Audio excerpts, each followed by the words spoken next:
Hi, I'm Lawrence Krauss, and welcome to the Origins Podcast. Today's podcast is unique in our experience for a variety of reasons. My guest, Heather Mac Donald, is a very provocative and interesting journalist, and we originally had a conversation in her apartment in New York City almost 2 years ago. And the issues she was discussing at the time, based on her book called The Diversity Delusion at that time, were provocative as they are provocative today, but at the time may have seemed outrageous to many people, and they still may to some people. But what's been interesting is in the last 2 years, the public conversation has shifted with the development, the popularization of critical race theory and discussions of wokeness and in popular literature and mainstream magazines. Some of the issues she raised then are a little more common and may seem a little less outrageous, though I suspect they'll still provoke and disturb some people, but that's okay.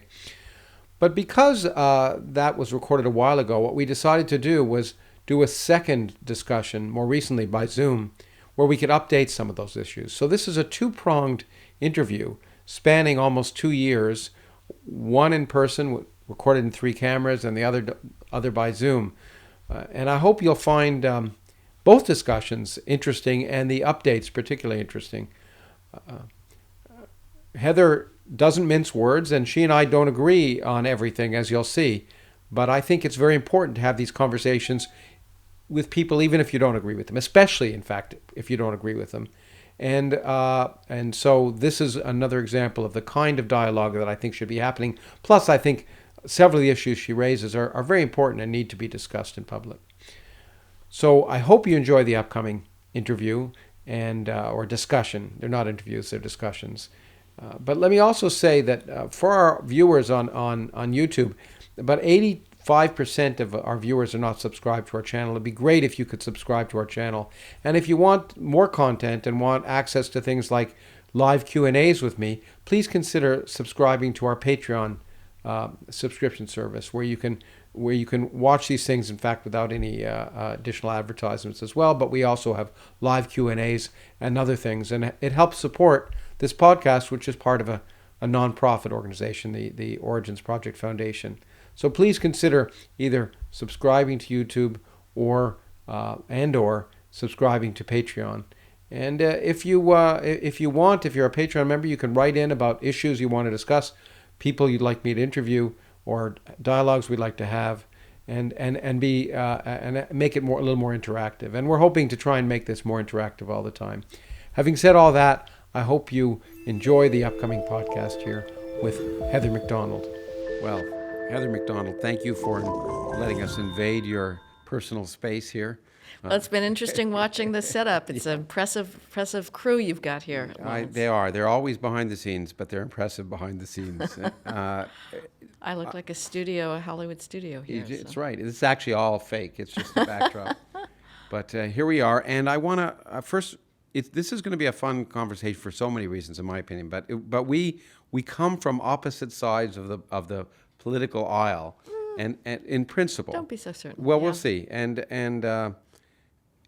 that's great. I think this is an example of actually talking to people you don't always agree with about everything. It's a new concept, and I applaud you for, in your writing, which I've been a big fan of, for sort of confronting what you might call much conventional political wisdom, and you do it with actually facts, which is really refreshing, as well as cogent arguments. And so, although, as I say, I don't agree with all of them, but I really applaud your lucid and courageous efforts. Well, thank you. I appreciate you then keeping an open mind if we do come from polar opposites, which we'll discover. I didn't realize that, so now I'm going to be on my guard here. I'm a left-wing. Traditionally, an academic, of course. Yeah, of course, exactly. We all are. And I should also, in the spirit of the current times, give a trigger warning to the people watching and listening that we're going to talk about difficult concepts for some people to hear, and they shouldn't be, but they are, and we're going to push people's buttons, and that's a good thing, in my opinion. And And if you don't like having your buttons pushed, it's time to push the button and listen to something else right now. It's just remarkable that you have to give that, though. I frankly do not believe that. I don't take it seriously that people are truly emotionally traumatized by hearing a discussion of something they disagree with. I frankly think it's fakery. It's a way of shutting out, trying to shut down ideas you disagree with. But the idea that people actually feel emotionally affected by a perfectly rational discussion, to me is preposterous. But maybe I am completely out of touch. Well, I think we find that what people believe they feel makes them feel a certain way, and if people have been convinced that they should feel that way, we'll get to that actually, because I mean, much of the points you're trying to raise, many of the points you're trying to raise are just about this. So, but first, this is the Origins podcast, so I want to talk a little bit about your origins, how you came to the point to be escorted by police off a campus, or at least protected by police from students. So let's talk about your background a little bit. How did you? What was your interest in, and why? Ultimately, what I really want to focus on is your recent book, which I think is a masterpiece, called The Diversity Delusion: How Race and Gender Pandering Corrupt the University and Undermine Our Culture. But how did you get there? I don't know if you want to know politically or intellectually. Both. I began as a default liberal on the West Coast, which is what one is. I have to say, and I don't really mean this sounds condescending, but it's what the air one breathes, and so you have to work your way out of that position if one is going to do so. I loved school. I loved studying. I loved reading literature. And I was fascinated by language. And in high school, I adored Faulkner. I adored Moby Dick. I adored language that was pushing the envelope, was trying to create something wild and new.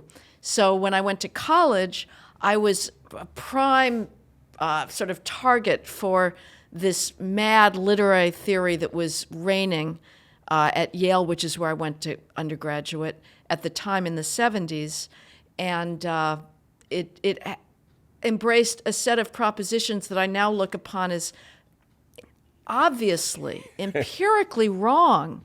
Things like language always breaks down. There is no possibility of a successful communication. Every book is about its own failure. Literature is not, you may think it's about trying to describe the agony of a first love or the vicious social gossip in a tiny 19th century town. No, that's not. Wrong. Paul de Man would tell you it's about its own inability to mean. And the most absurd claim was that the human self is nothing more than a trope of language. There is no self. We are simply a play of linguistic science. I bought into this. Which, by the way, for people who weren't subjected to that nonsense, was called Deconstructionism. Deconstruction, post-structuralism, right. Yeah.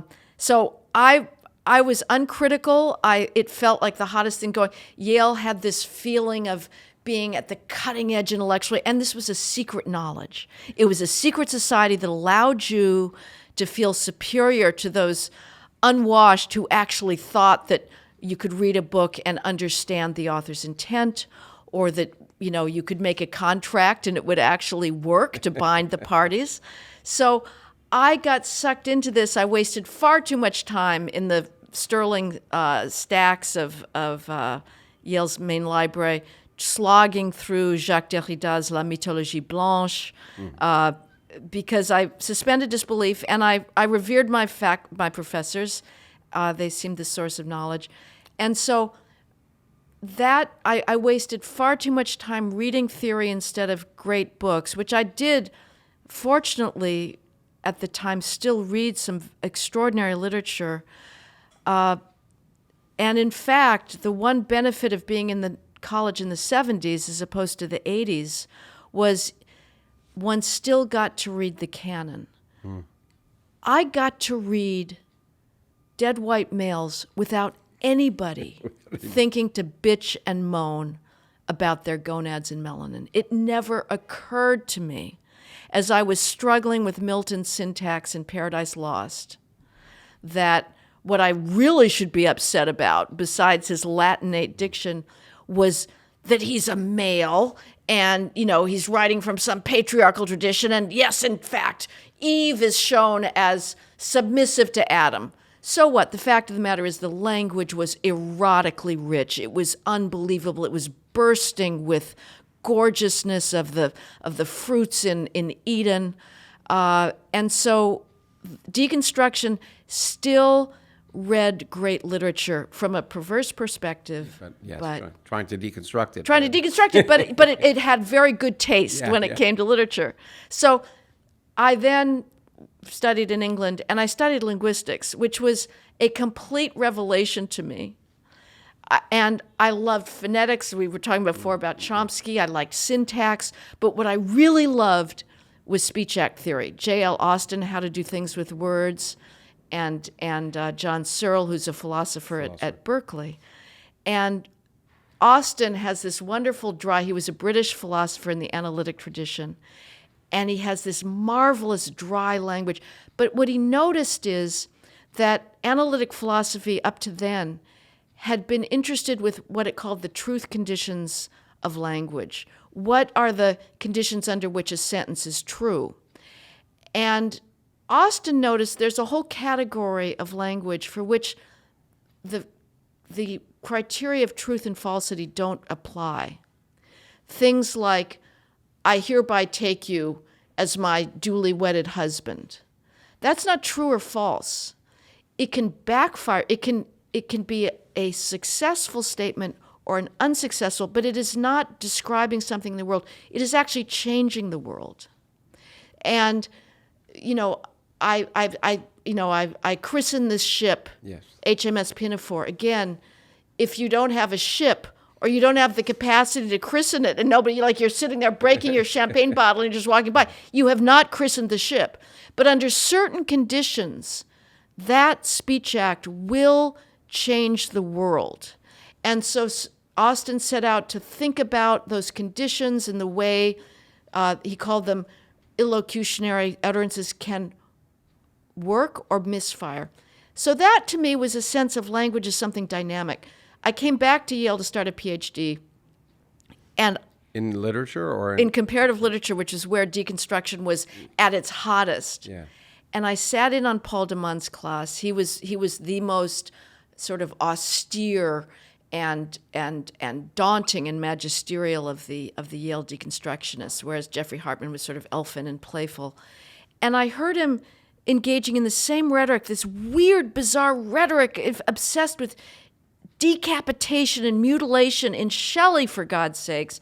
And I thought, this is madness. This is madness. And these people are saying the same thing as when I left. It's a broken record, and it has nothing to do with language. It is not interesting. It is a rhetoric that is self-referential. It's a bunch of effete rhetorical gestures. This arcane language, and we all know it. It's because it's spread. These diacritical marks, so you'd have the, impressions, disimpressions with the slash, and everybody started picking that up. So I thought, this is madness, but it was sort of a crisis for me because I had revered these people, but I quit. But I still had the theory bug in me, so I had intuited that legal studies had a lot of the same questions of hermeneutics, which is the question of interpreting texts. How do you interpret a text? Yeah, sure, for the legal profession. So I went to law school, not because I want to be a lawyer, but I was interested in critical legal studies, which was the legal version of deconstruction. I still had the theory bug in me. And it was absurd. I tried writing a law school note on Article 3 of the Uniform Commercial Code applying speech act theory.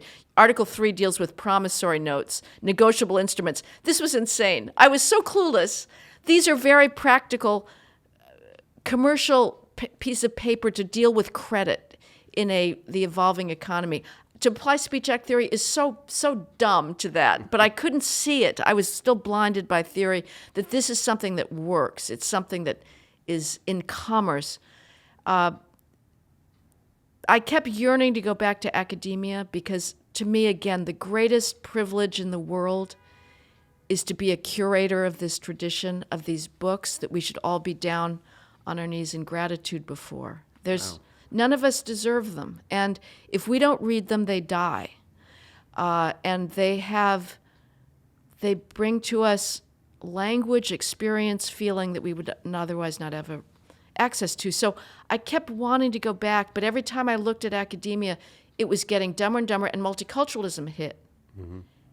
And so at that point, you had this shallow narcissism of students who don't know anything, thinking that they are justified in rejecting works of such profound sublimity simply because of the gonads and melanin of the people who wrote them.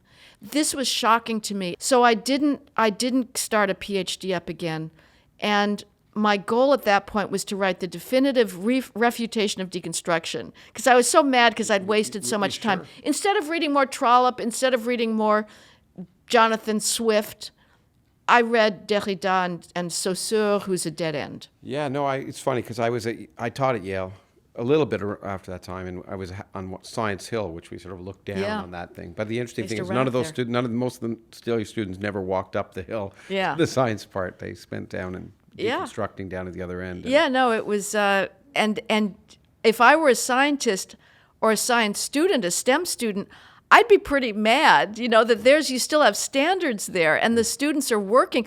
There was definitely a different sense, and up on Science Hill, but yet the theorists, the literary theorists, thought they knew more than you guys did.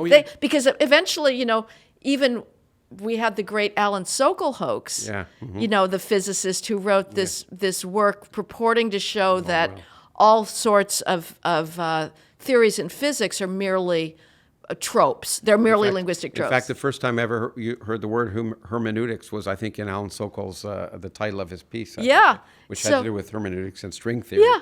So they're actually the literary theorists are claiming, oh, you guys, you're just victimized by the linguistic tropes. It's just unbelievable. Anyway, so just to condense, so I started writing short pieces on what was happening in culture at that point, multiculturalism, postmodernism, and I eventually started doing real journalism, which I'd never done in college, which I regret.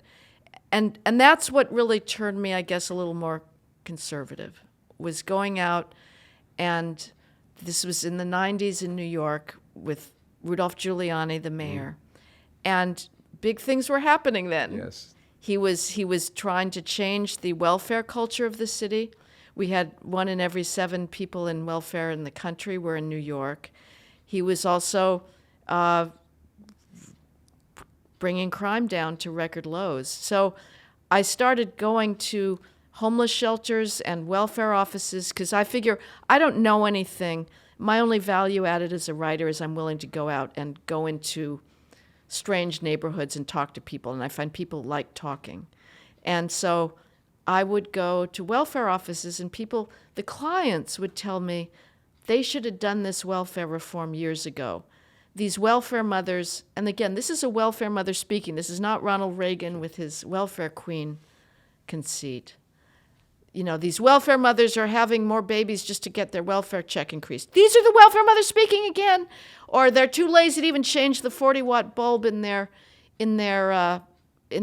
apartment.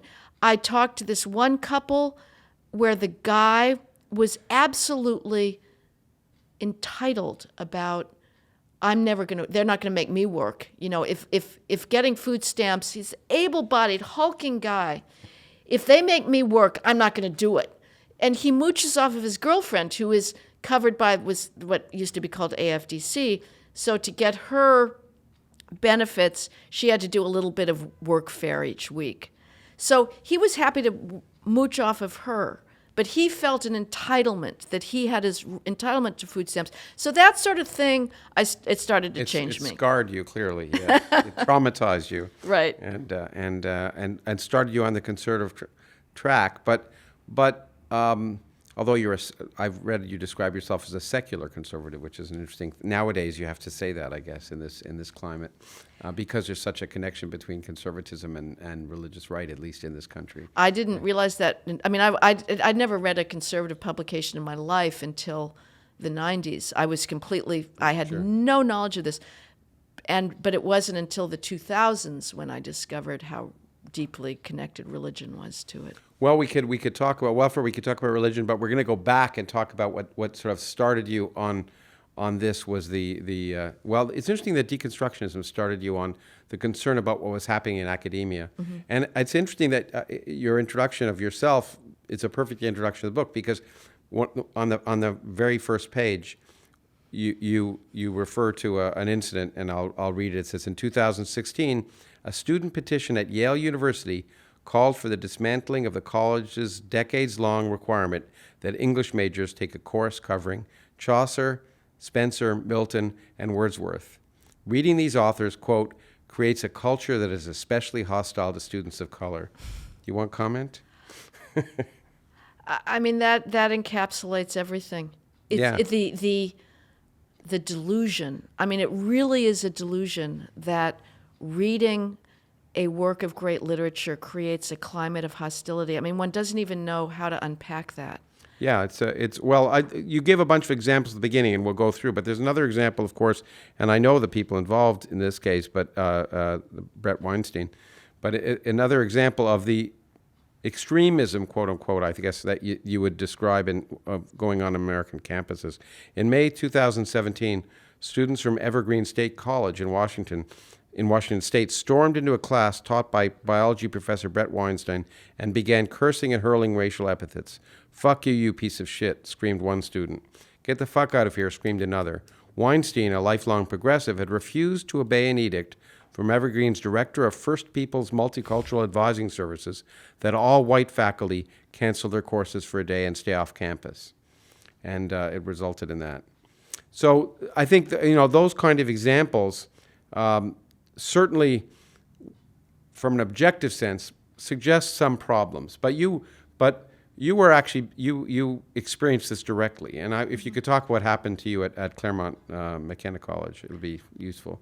Well, my previous book was called The War on Cops, and it was looking at the empirical basis for the Black Lives Matter narrative that we're living through an epidemic of racially biased police shootings of black men. And if you look at the data, it's just not borne out.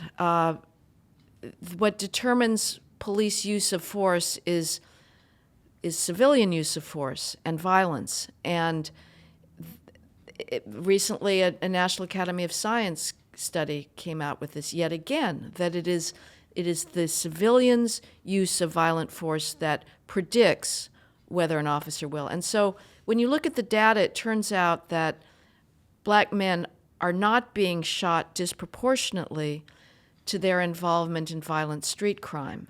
If you use that as a benchmark, sounds uncomfortable to say, but they're actually shot less than would be predicted by their violent engagement in drive-by shootings. I mean, the fact of the matter is, Lawrence, and this is also very painful to say, that the face of violent street crime, and I'm talking here overwhelmingly of robberies, armed robberies, and drive-by shootings in this country is basically black and brown. In New York City, blacks are about 23% of the population. They commit almost 3/4 of all shootings. When you add Hispanic shootings to black shootings, you get over 98% of all shootings in the city. Whites are 34% of the population. They commit less than 2% of all shootings. Those disparities exist in every single city today. And just so we get a little less hate mail, maybe then. So my point was, I was just going to push back, and my no, but I want to suggest. I assume you. I'm not justifying police shootings. No, exactly. Nor are you suggesting that this is not. There aren't perhaps social conditions that contribute to this. I say. Sure. Yeah. Okay. I would definitely. I would definitely say that there are social conditions that can. Yeah. For me, Anyways. it's the breakdown of the family and the lack of kids are not being socialized. Sure. Anyway. But in any case, what I found in going out to inner city neighborhoods is that there's an enormous untapped support for the police that does not get reported. I spent a lot of times going to police community meetings in East Harlem, in the South Bronx, in Central Brooklyn, in South Side of Chicago. Every single time, I swear, every single time, what I've heard from those good, law-abiding residents who show up, they take time off of their week to show up at these meetings is, We want more cops. You arrest the dealers. They're back on the corner the next day. Why can't you get them off the street? There's kids hanging out by the hundreds fighting. Whatever happened to truancy laws? Whatever happened to loitering laws? So that was a voice that was not being heard. So I wrote this book saying it's more complicated. You cannot explain this by police racism. Sure. So I was invited to Claremont McKenna College, which is a small liberal arts college in Southern California. And a call went out on Facebook several days before I arrived to shut the fascist Mac Donald down.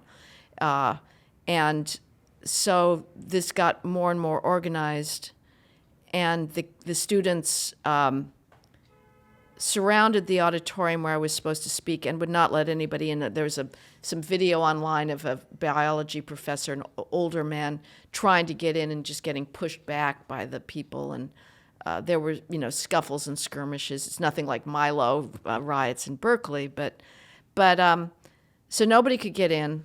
They had to escort me into the auditorium early through all sorts of secret passages. And so I gave my talk to an empty hall, but outside the protesters were chanting and pounding on the plate glass windows, and they had said they'd moved where the podium was because they didn't want the podium to be visible as the night came on and the lights came on in the room, just for safety reasons. And then the pounding on the windows got so bad that they figured they couldn't protect my safety, so I was escorted out the kitchen by the police. Well, it's one example. Let me just say, I'm not playing a victim here. And whenever I'm asked to describe what happens, inevitably the left says, "Oh, well, you're playing the victim card like anybody else." I'm not. I'm not claiming I'm a victim. You're just saying no, but that the fact that could happen on university campus is itself ridiculous. How is it possible to describe something without, if you're going to say that's a victim? So tell me, tell me. You sleep at night, though.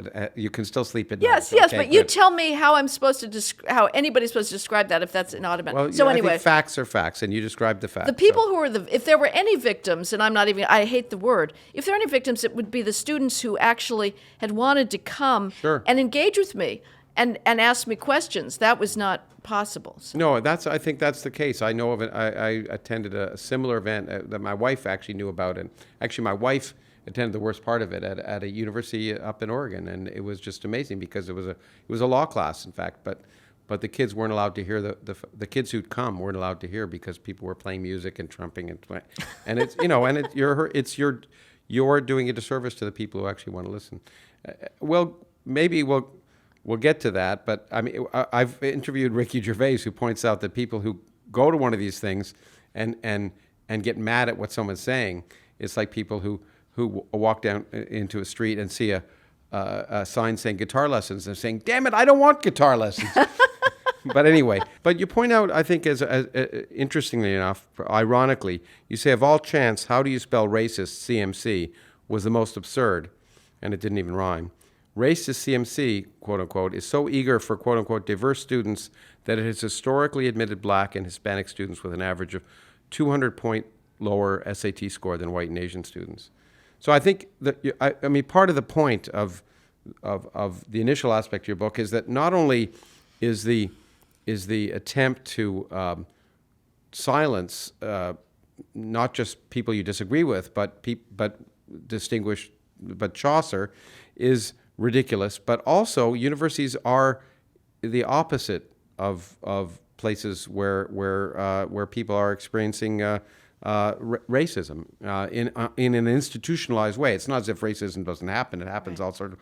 But in fact, there are places where the opposite's happening. So maybe you want to talk about that a little bit. Yes, I mean, this is what is so remarkable is the effort that goes into maintaining this narrative that on campuses, one is the subject of rampant bigotry. I was just protested at Holy Cross, and that chant was hilarious.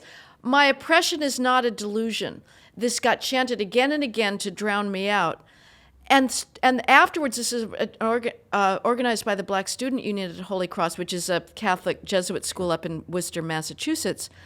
The co-president of the union said, "I'm just so proud of what we did. We're on to bigger. I can tell this is the start of something new." For you to be claiming that there was something courageous and effective and transcendent about chanting "my oppression is not a delusion" at Holy Cross or any other college is ridiculous. Yeah. The fact of the matter is, again, because of the academic skills gap, which is very large, it's a standard deviation, that if schools are determined to engineer their critical mass of minority students, it's very complicated because you get a cascading effect. They are all admitting so-called underrepresented minorities, URMs in the admissions jargon, with a huge deficiency of skills. No, I am not saying, and nobody, this is something called mismatch, which you're bringing students in to an academic environment for which they are not competitively qualified. Nobody is saying that minority students should not go to college. What they're saying is they should go to college under the same conditions as everybody else, which is in a class where your peers share your academic qualifications. Only blacks and Hispanics are put under the burden of being catapulted into academic environments where they are not prepared to compete. We're not all of them. I mean, it's obviously some of them are. Some, but it's pretty big. I mean, Harvard in this recent law school, the admissions case, With the Asians. Harvard's, yeah. If Harvard did not exercise large racial preferences, it's currently at 14% black student body. It would be less than 1%. So there's a lot of preference going on. Anyway, so for students to think that they're the victims of racism, it's just the opposite. They want, and the same goes for faculty. Again, the faculty, there's not a single academic department that is not twisting itself into knots to hire and promote not just URMs, black and Hispanic faculty, but women as well. Well, yeah, we'll get Right, there. we'll get to that. You know, the important thing is, I want you to provide what I find, one of the many things I find refreshing about your writing is that you actually provide statistics and data, and not opinion, just opinion about this, and the statistics are quite remarkable in a variety of cases, and I'll try and quote some of them from you.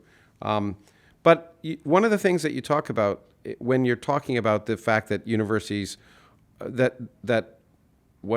you constantly focus, they should be focusing on in your case, great books and education, but instead are focusing on what is an quote unquote an invented environment of oppression, Yeah. and people feel so threatened that they want to close down anything that appears to threaten them, any speech that appears to threaten them, which is really, if anything, universities should be the bastions of free speech. They should be the place where you hear things, and I've said, and in fact, I was planning to say later, but I'll say it now, that I've always said that one of the purposes of education is to make you uncomfortable, in the sense that if you're comfortable, you're really not pushing your boundaries. And what's the point of going to school if you're not pushing your boundaries? But yeah, I actually disagree with that. I mean, that's said a lot. And I guess it's becoming an increasingly conservative view of education. To me, the best definition of it comes from the British philosopher Michael Oakeshott, who said that school is about passing on an inheritance. Yeah, okay. Well, hold that thought, because I know the last part of your book is the purpose of universities, and I think that's one place where we disagree somewhat. I think partly because of your background in, let me just say it now, your background in literature, Yeah, sure. where great books are important. And the remarkable thing about physics is, for example, is that if you're really good, you don't ever have to read a book at all. Feynman could derive everything himself rather than reading books. Not that, and I love books, so let's make that clear. So I want to get to that academic discussion, but I want to get there going through the materials you talk about first. And one of the things that I found striking when you talked about shutting you down and other people and potentially racist speech, or the assumption that everything that's happening is racist, you quoted Frederick Douglass, who himself said slavery cannot tolerate free speech. Yeah. And he warned that liberty is meaningless where the right to utter one's thoughts and opinions has ceased to exist. That of all rights is the dread of tyrants. It's the right which they first of all strike down. And so the irony in some sense, of striking down speech in an effort to preserve liberty is a remarkable thing to be happening. And Right. Well, they wouldn't, I don't know. And I think conservatives way overuse liberty and freedom. I'm so sick of it because there's many more things. yeah, I that grew are up in important. Canada where we didn't talk about liberty and freedom as much as Americans do. I see. So maybe, and was it that much less free? I don't know. Yeah, no, it didn't strike me as that. I'm sure that not. That's colored me. Yeah, no, I think tradition and order is also very important. But in any case, they're not striking it down in the name of liberty. They're striking it down in the name of their power and their effort to crush perceived oppression. But what I find really amazing is the failure of universities to teach these students to be able to think abstractly and to extrapolate from a current situation to derive a principle for that. Because every time they are claiming that they have the force majeure to shut these people down, they're setting a precedent saying that is something legitimate to do.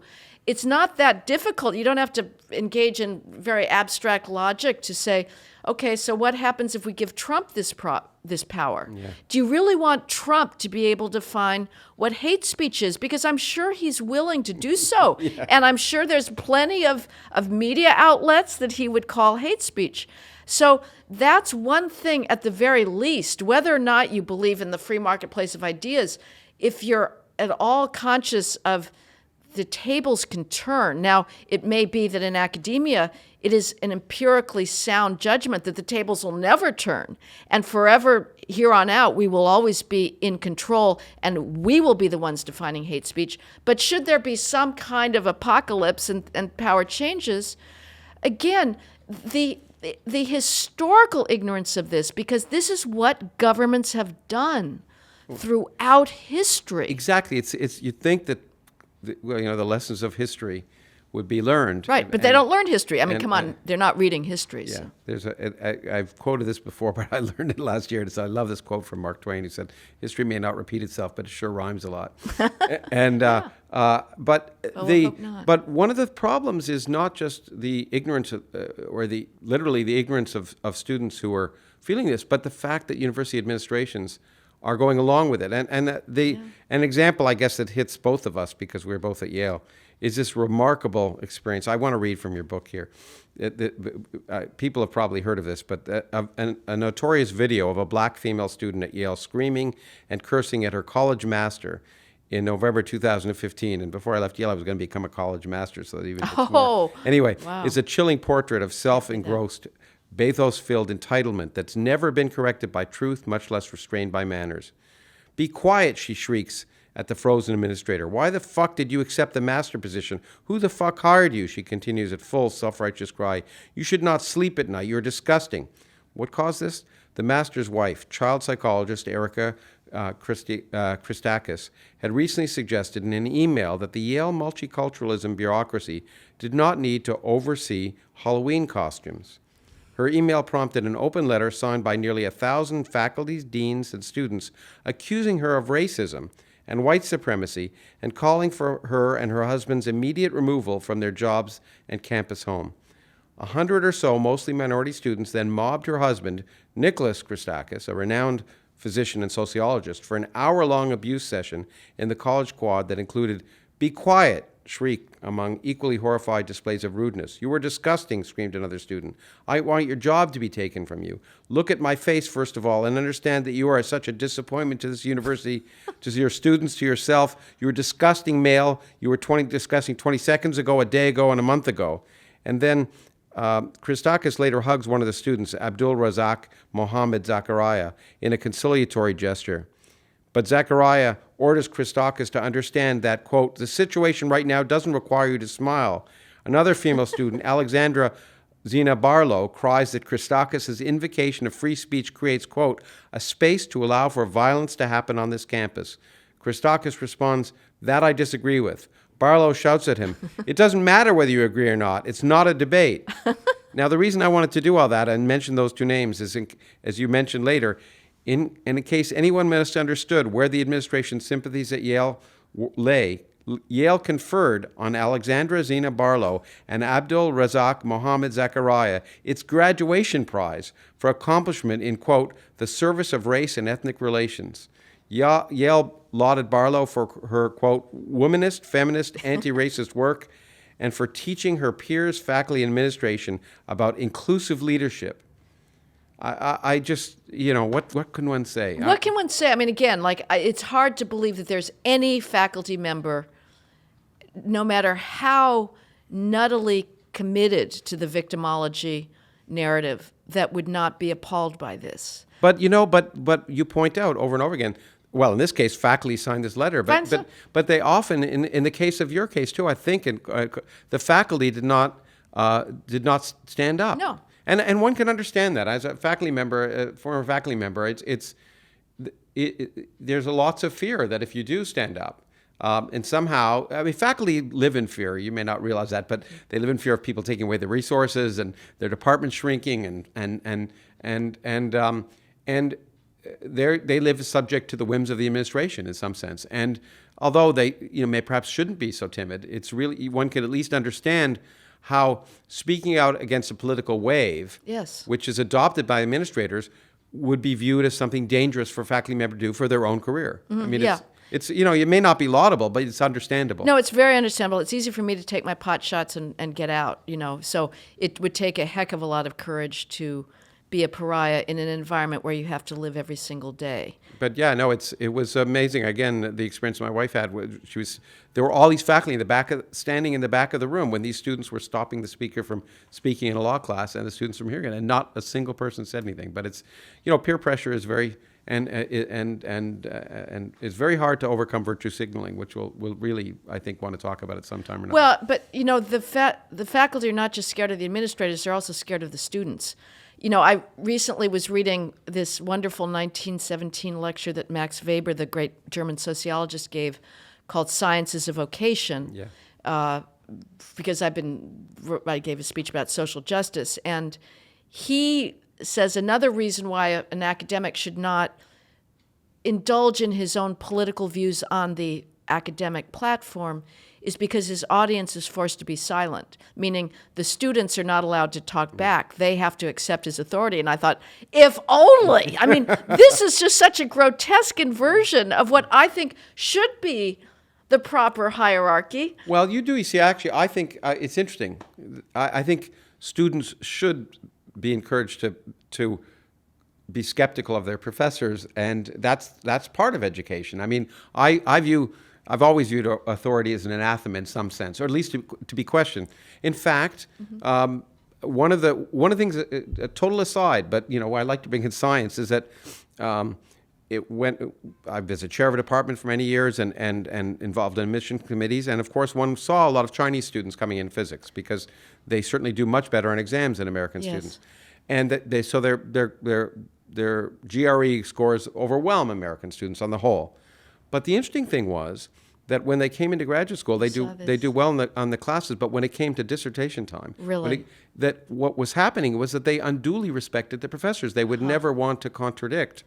And what's wonderful, I think, at least for China, that's beginning to happen is you're beginning to see that change. Mm-hmm. There's still too much hierarchy in China, and because if you don't, at least in science, and I hope it's the case in the humanities as well, if you're not willing to contradict the wisdom of those before you, then you're not likely, at least, to explore new options. And in physics, if you're not willing to say, well, maybe this is wrong, and let me explore it and see, and let the data tell you whether it is or not, then so you have to not accept if you quote unquote the wisdom of your professors. You should be willing to listen to it.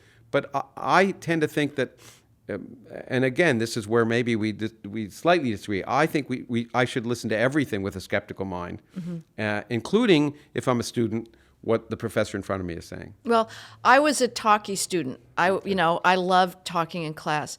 These days, I do sort of feel like students are better seen and not heard. But I would say it's different. I mean, science is clearly teleological, and you are definitely, like Weber said, as a scientist, you know that whatever you do is going to be canceled. That's your hope. Well, except you hope you're wrong. It won't be canceled, and that's important. That's another. But it may be transcended. It'd be transcended. That's the biggest And misunderstanding of incorporated. science. Yeah, Right. Newton is still right. He's not canceled. Right. Yeah, Right. but I say that only because that's a huge misunderstanding on the part that somehow scientific revolutions do away with what was before them. They don't at all. They just incorporate it in a new whole. Neither do political revolutions ever do away, in my opinion, with everything that went before them ultimately. But you can't. Right. Yeah. I don't know whether China did or not. Yeah, maybe. But I would say in the humanities, I think that's not quite right. I think that there is no student knows enough to challenge his professor's theory of how early civilization spread around the Mediterranean. I'm sorry, a freshman coming in does not know that. Well, no, but okay, but I think... And you don't challenge the periodic table, you don't challenge German case You endings. can ask questions about it, and look, and I think you should be willing to challenge it and then find out you're wrong. I mean, if a student says, that doesn't sound logical to me, then it's worthwhile saying it and then finding out that their thinking is wrong. Because actually, this is fun because I hadn't planned to go into any of this, but pedagogically, there's a lot of data, in my opinion, that suggests the only way you learn something is confronting your own misconceptions. Mm-hmm. When you learn something by writing it down the blackboard, well, you can memorize it, but you forget it. But when you see something and you say, "Gee, and then you think about it and you work on it and you realize, hold on, what I thought I was thinking was just completely wrong. Then you remember it, then you internalize it, and that happens in physics all the time. And again, I think we are up against the two cultures problem. Well, I don't think a student approaching Aeschylus's Oresteia for the first time, one of the great works of Western civilization, this trilogy about the House of Atreus that traces the creation of justice and the rule of law from a cycle of the Furies, Orestes being pursued by the Furies to take vengeance on his mother for killing his father, and being persuaded by Athena to accept the rule of the tribunal. A student approaching that as a freshman would do that simply it's not for him. I don't even know what it would mean to disagree with this. You're there to absorb something that is a novel experience. I guess the point is I don't think anyone should ever be dissuaded from disagreeing. They just can be wrong. Mm-hmm. And so I'd like to encourage students to at least, in a reasoned, rational way with substance. That's the whole point, is to have rational discussion, is to be able to back up your points, your arguments with rational points. But not to be afraid to say, I just don't, either maybe I don't understand it or I disagree. I think we have to encourage that. And you reference, in fact, someone I know, a friend of mine, Jonathan Haidt, and co-wrote a book called The Coddling of the American Mind. And I heard him here actually at the 92nd Street Y in New York a while ago. I happened to be in town. And they make an interesting point. But you also, but I took your take on it, which again caused me to rethink this. So there's an example.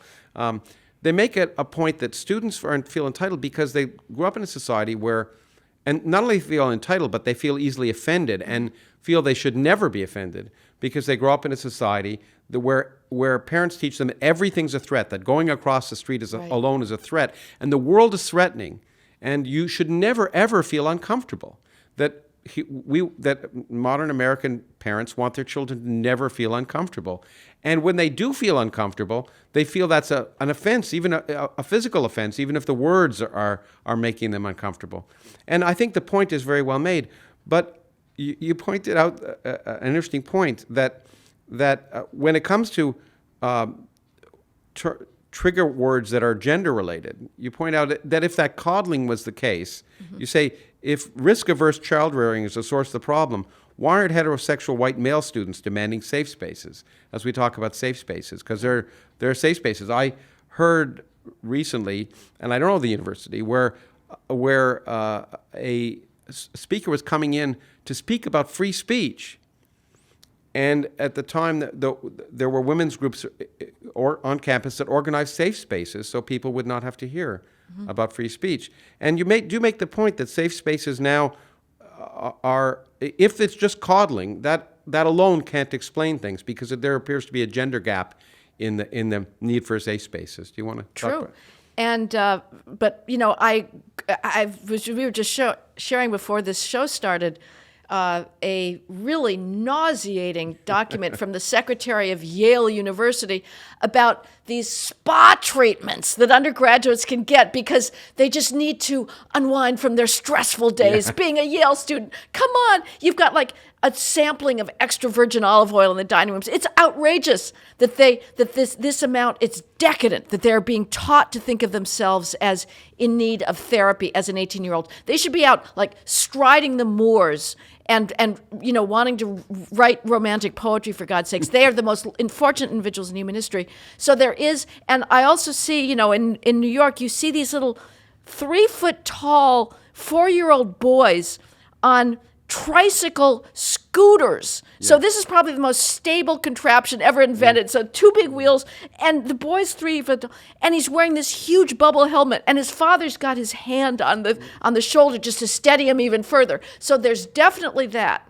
And, I contrast this with H.L. Mencken's fabulous autobiography, Happy Days of Growing Up in Baltimore in the 19th century, and just raising hell. I mean, that's what boyhood should be. So there is and that. Girlhood. But I think that I do disagree with Hayton Lukianoff in that I think this whole guise of being vulnerable, as we started speaking with briefly in the start of our talk, is ideological. It is very specifically targeted at a certain set of ideas. It's based on hatred and resentment. And it's not, everybody who comes out of this environment is not given an equal hand to play in the victim sweepstakes. Well, and once again, playing the victim card and having that victimhood validated are two sides of the coin. They're both, you would argue, equally, or at least both of concern. And we've already pointed out this ridiculous response of Yale, which doesn't surprise me, actually, having taught there for a long time. But I left for many reasons. But you also point out, and it's worth reminding, that it's not just academia. There's experiences at Google in that regard too, where people are willing to point out that there may be reverse discrimination or someone who actually called out for a greater openness to ideas that challenge what you might call progressive dogma is then potentially fired, and so that's happening in the workplace as well as people have the optimists among us, which I do not count myself as one, do believe that there's this firewall between academia, and there's a conservative political columnist in Washington, Michael Barone, who wrote a book several years ago distinguishing between hard American, soft American. He said soft America is quintessentially the academy, and that they students that don't have to live up to standards and they're coddled. As soon as they get into hard America, which is the workplace, the marketplace, their spines will stiffen. It was a plausible thesis, turned out to be wrong. Soft America is taking over hard America. And when you mentioned Google, so James Damore was fired for writing a very reasonable 10-page fact-based memo drawing upon decades of psychological research, the big 5 personality traits. Poor James Damore was such a geek. He was so naive that he actually thought he could get away with using a term of art in psychology, which is of there's sort of big 5 personality distinctions, one of which is neuroses, or being neurotic. Mm-hmm. It's not his term. It's psychology's term. Yeah. But he was so naive that he thought he could say, females score higher on the neurotic level. So this, everybody went absolutely bonkers. But he was suggesting that average career predilections may explain why there's not 50-50 male-female in high tech. And it may not, the point is, it may not be true what he was speculating, but the mere speculation should not get you fired. Should not get you fired. It's unbelievable he got fired. Unless there's a difference between demeaning individuals and saying you're not capable, and making an intellectual speculation. Well, this was not what I understood. Damore was not talking about any female at Google. Exactly. He was merely explaining why there's not more of them. Yeah, he was trying to explain it, and he was trying. It may not be right. It may, it's a plausible hypothesis. Sure. I told you I'm skeptical of everything, but you should be allowed to make the hypothesis. Right. He was talking about distribution. So 2 things that were relevant to this besides him getting fired: the CEO of Google, Sundar Pichai, who's now been elevated recently to the head of Alphabet itself, which is worrisome, he used the language of academic victimology in firing Damore. He said, well, the females feel unsafe by his presence. But there was a whole, when this happened, there was discussion that broke out on the Google chat rooms. And there's a few conservatives. And, I was invited to speak at Google. It was very interesting. Somebody reached out to me several years ago. They have a speaker program and thought it would be interesting or useful for me to talk about this penultimate book, The War on Cops. And it turns out that I was going up to Mountain View to give another talk. So I hadn't heard from this guy, this engineer who'd reached out to me. And I contacted him again. So, well, by the way, I am coming up. And he said, after much consultation with his professional friends and family, he realized it would be too professionally and personally dangerous for him to even advance my name with the speaker committee. So it's a very dominant political monoculture there. But there was some conservative chats, and one person said, we got to stop this diversity thing. Our HR department, which of course in Google, they've got all their googly language that's very precious, so they call it people analytics. Again, the corporate world, the people that have been marinated in this stuff are going out, they're going into HR, and they're also, bitching and moaning as regular employees. Yeah. No, it's certainly going beyond academia, and I think that's it's worth raising. And the Google example is a really interesting one because Google, I've been to Google many times, and it sort of prides itself on this. You'd think this open environment to explore. I mean, that's what it's supposed to be about. I mean, that's what innovation is for. If you're creating new products, is to break outside the box and ask questions that may not seem sensible, or and see where they go, and have open discussion in literally safe spaces. They have these little tents you can talk in, all this stuff. And so I was shocked to see that. But let's push some other buttons. Affirmative action. There's a fair amount of the book on the fact that in 1996, California voted to ban race and gender preferences in government education. You claim two things. One, that it wasn't carried out in universities. Universities managed to try and go around that. And two, that affirmative action, while on the surface sounds like a very useful way to help underprivileged minorities, instead is insidious and not only is inappropriate, but actually doesn't help the people you're trying to help. So, I wanted you to talk about that. You focus on UC Berkeley and the law school. Maybe, I don't know what, maybe because of your law background. I'm not sure why, or maybe it's just where there was data. Where's the data? Schools, exactly. They want to talk about it a bit? refused to let the data out. Yeah, exactly. They let the data out, and I found the data quite Well, remarkable. they didn't. John Moores, who was the head of the Board of Regents, got it, and Richard Sander got it. But no, they didn't let the data out. They have to be dragged into court to let the data out. Richard Sander, this UCLA law professor, who is the theorist of what I mentioned before, mismatch, which is your second thesis there. And he's a progressive. I mean, he has a book out now on desegregation. He would like to see somewhat more government involvement in housing desegregation. This is, not that being a conservative should at all, serve as a grounds for questioning one's right to talk about the facts of racial preferences, but he's not one. So, but he's trying to get UC to give them more data. He's trying to get the California Bar to give him more data, and they're all just stonewalling. The data you provided, does show. Well, first of all, rather compellingly shows two things: that the university is violating that. The university was violating the rules in the sense of having very different Holistic SAT admissions. scores. And just one piece of data. I mean, there's so much in here, but Berkeley Law School reduced the role of the law school admission test, LSAT, and college grade point average in ranking students, and it lowered the LSAT cutoff score that would disqualify a student for consideration. Previously, these lowered expectations had applied only to minorities, but they technically apply to all students. The school also removed the quality adjuster for high school GPAs so that a 3.8 from a school where half the students drop out before graduation counted as much as a 3.8 from a school where the student bodies frantically competing to rack up academic honors. And the purpose of that is is not to lower quality, but inevitably it lowers quality, right? Right. They all pretend. It's so funny. The schools pretend, oh, well, SATs, they don't matter. LSATs, they don't matter. When they're calculating for whites and Asians, they'll calculate somebody's SAT to the point, 5%. It matters a lot, except for underrepresented minorities. But okay, let me be the devil's advocate here and ask you to present the counter evidence that the argument is made that if you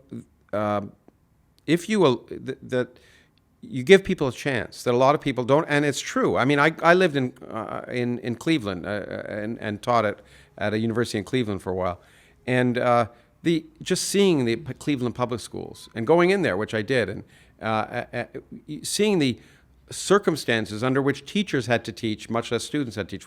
There were no books. They literally they didn't have a tax base, and it was just an abysmal environment. So there's no doubt that those students, regardless of their family environment, which also got problematic, and they were primarily black students, they were suffering from a disadvantage from a system that wasn't giving them what they should get, what they deserve to get.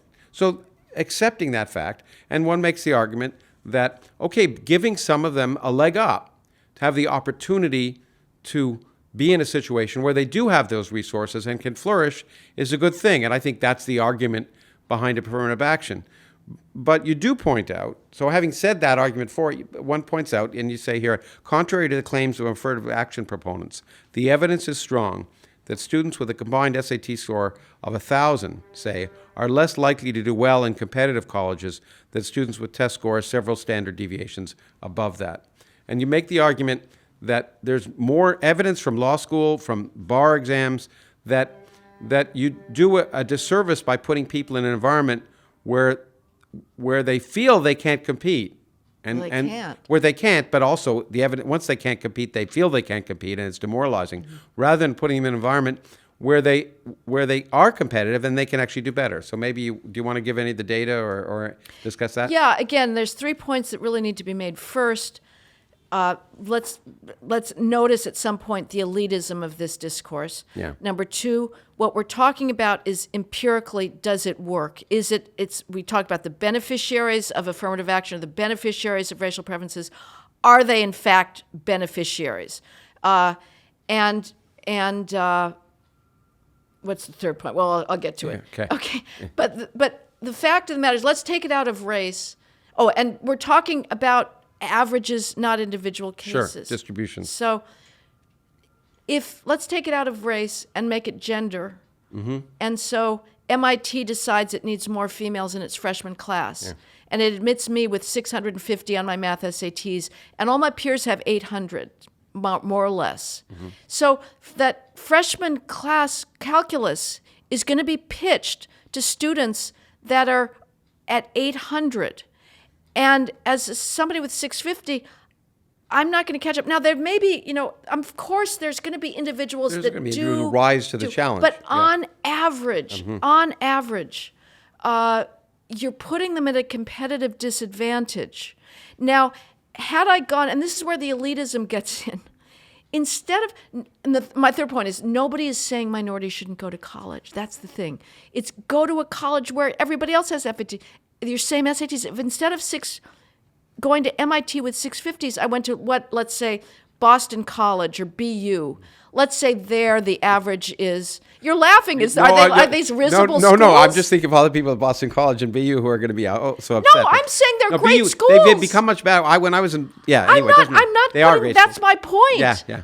It is the MITs and the Berkeley chancellors of the world that are looking down their noses at so-called second and third tier schools. The presumption is unless you take exactly unless you go to the Ivies, your life is over. Yeah, so the presumption is we need to let people in here because we are the sole source of knowledge. But if you let them go to BU or BC, they won't. In fact, they'll flounder. Their lives are over. And I advise students, by the way, when kids ask me about wanting to do PhDs in physics or whatever, and where they should go.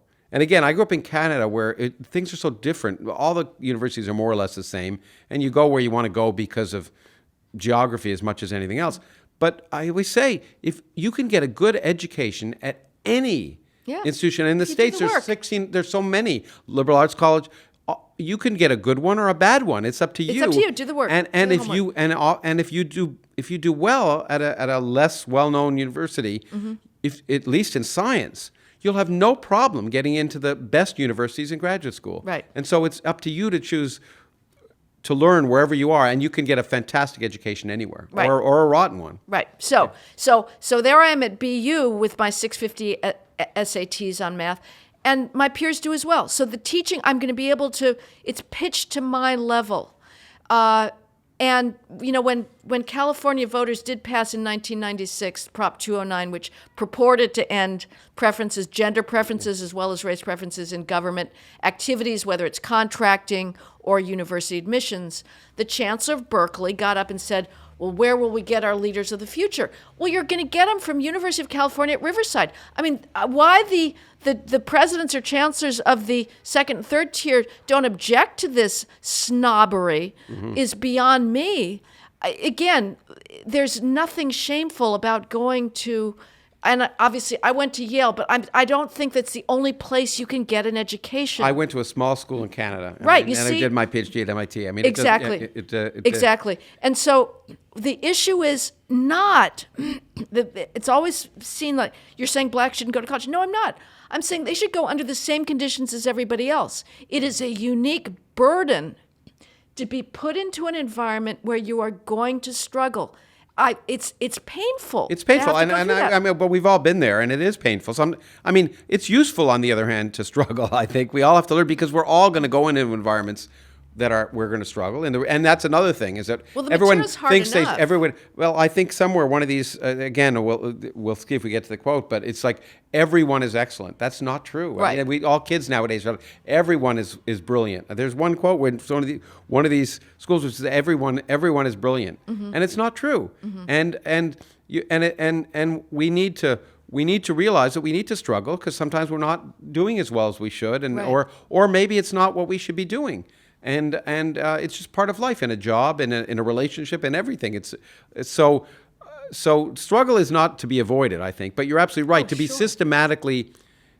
systematically find yourself in a class that I found that even in my career when I just decided to pick something, I don't think it's right for me, and I should go somewhere else and do it. It's okay.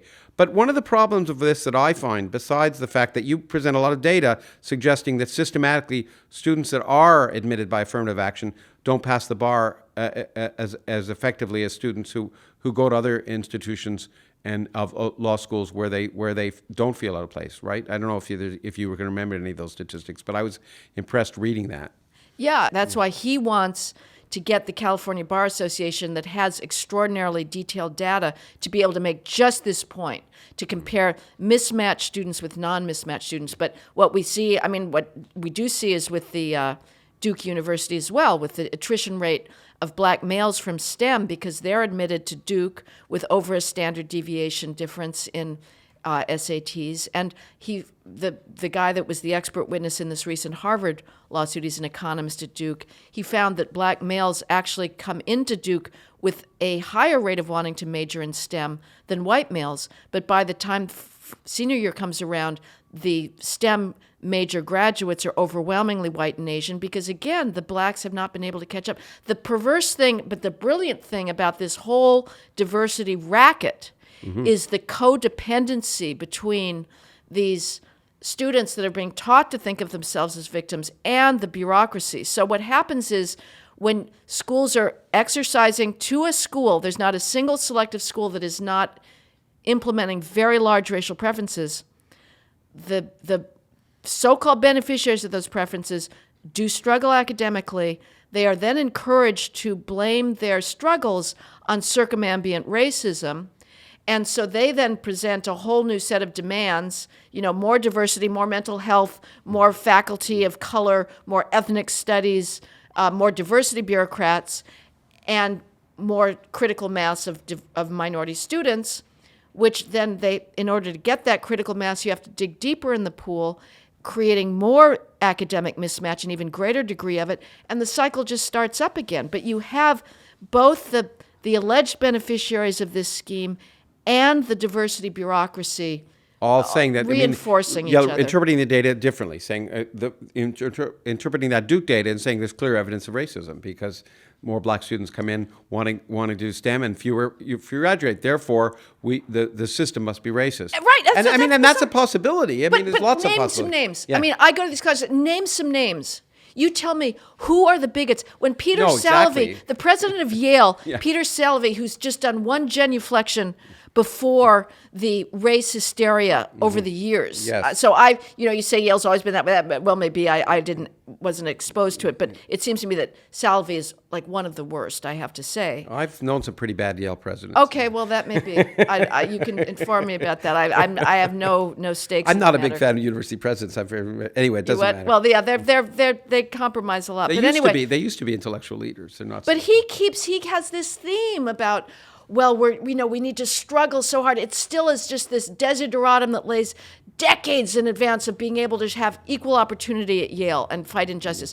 Name some names. Peter Salovey, please tell me who among your faculty are grading with bias, who are not allowing their black students to talk in class, who is giving them, unfair assignments. Nobody. I can guarantee you, there is nobody at Yale or any other college.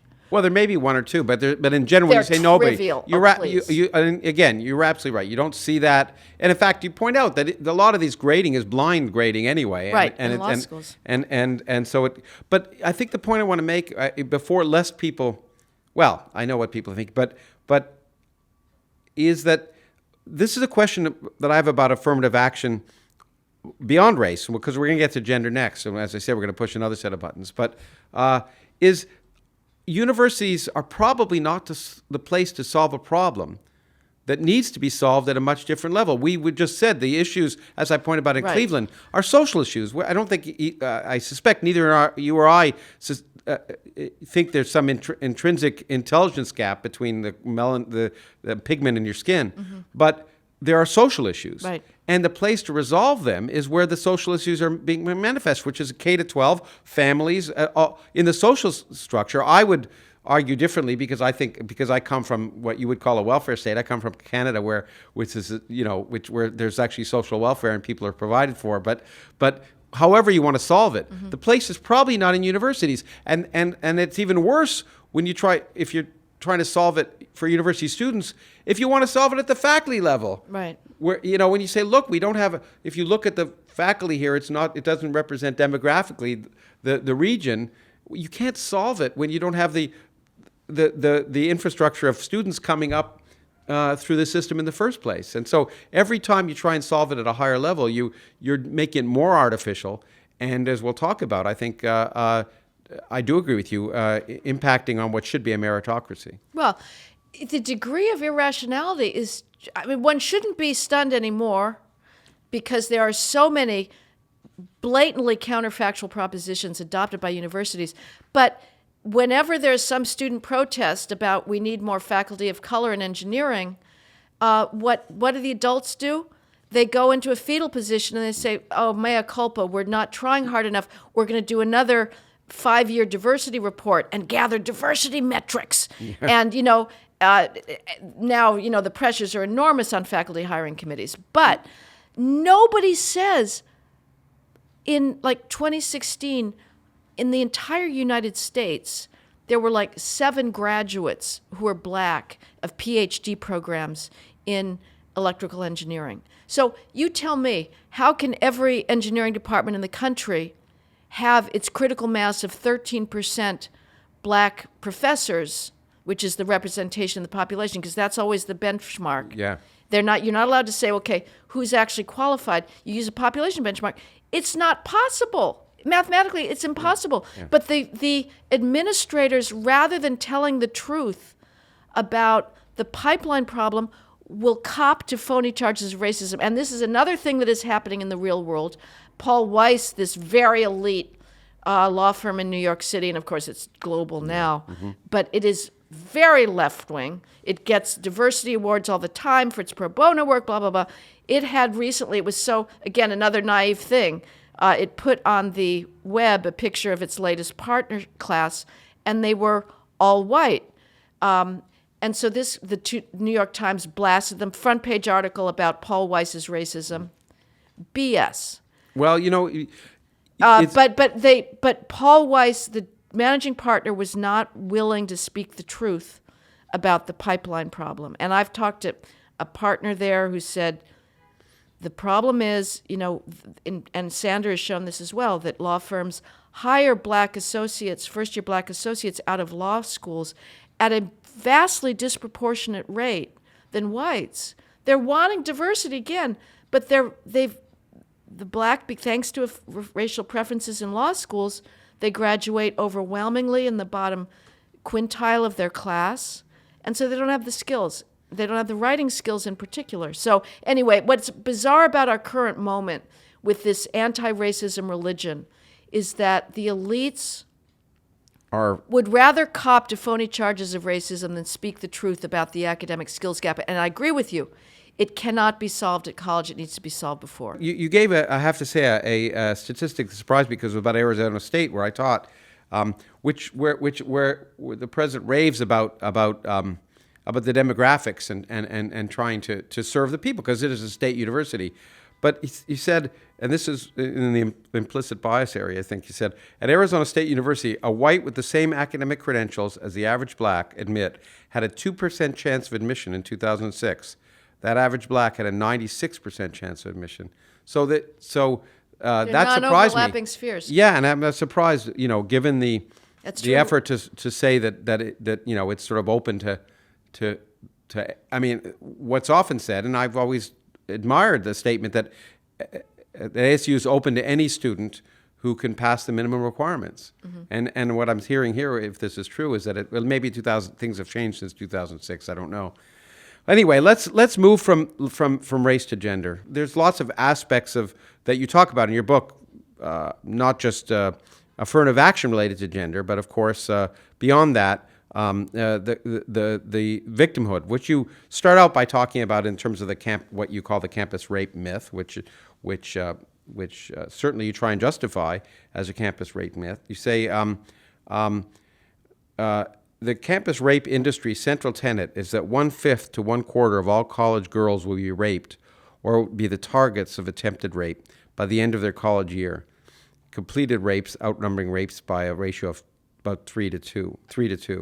The girls' assailants are not terrifying strangers grabbing them in dark alleys, but the guys sitting next to them in class at the cafeteria. And when you hear that number, it's obviously wrong. If 25% of the people are being raped, maybe you want to talk about that. Yeah, if that were the case, there would have been a stampede to create single-sex colleges all over again, where females could study in safety. Now what we have is these fanatically status-obsessed mothers. I guess they're no longer baby boomer mothers. What would they be? Like millennial? I don't know, Gen Y, Gen X, that are trying to get their daughters into Harvard 18 years in advance. The stampede of females to get into colleges grows more and more intense by the year. And so none of the behavior, either females are too stupid to take self-protective behavior, or the campus rape epidemic is not going on, because every weekend, Rugby Row, we had the famous Rolling Stone hoax. Yeah. Every weekend, the co-eds are still trooping to the frat houses for the parties. So are they going knowingly into rape dens, or is in fact something far more ambiguous, far more doubly, mutually complicitous going on here? And I argue the second. Well, I think one point you make, the point is that when it actually comes to reporting rapes to justice officials, the numbers are very different than 45%. Yeah, it's like 20 at most. And the really thing that's so funny is the schools, they're angry if they have low rape numbers. That's what I was going to say. One of the things that I'll interrupt because you claim that I was going to get to this, and it's amazing to me. You claim that universities try to promote the number of rape cases, and there's a competition between universities to get a higher incidence of rape. That seems highly non-intuitive. You want to explain that? Because but there's different audiences. At that point, it's the Title IX administrators on campus, and it's the self-righteous feminist harpies that are crusading on this thing. They want to show that their numbers are up. Now, if parents were to ever believe the campus rape ideology and say, well, I'm not sending my child to Harvard, it's a bastion of rape, you know what would happen? The president of Harvard would turn on a dime and say, there's no safer place in this country and probably the world for your daughter than at Harvard. Believe me, she is going to get through it fine, you know. But the parents aren't really listening to the Clary Act reports. It's the Title IX administrators who are. Yeah, and speaking of Title IX administrators and that, by the way, let me point out one area of disagreement here, which I found interesting. It's some I don't know whether the word blame is right, but you certainly attribute the 1960s sexual freedom, liberation as result ultimately producing the kind of sexual promiscuity that lends itself to misunderstandings that get reported as rape, and so I think you give equal weight to the current victimhood dilemma or delusion and the promiscuity that came out of the 1960s. Well, I think that, yes, the 60s sexual liberation misread the male and female libido. I think it assumed that the male and female libido are equal in their voracious appetite for as much non-consequential sex as possible, and that by removing and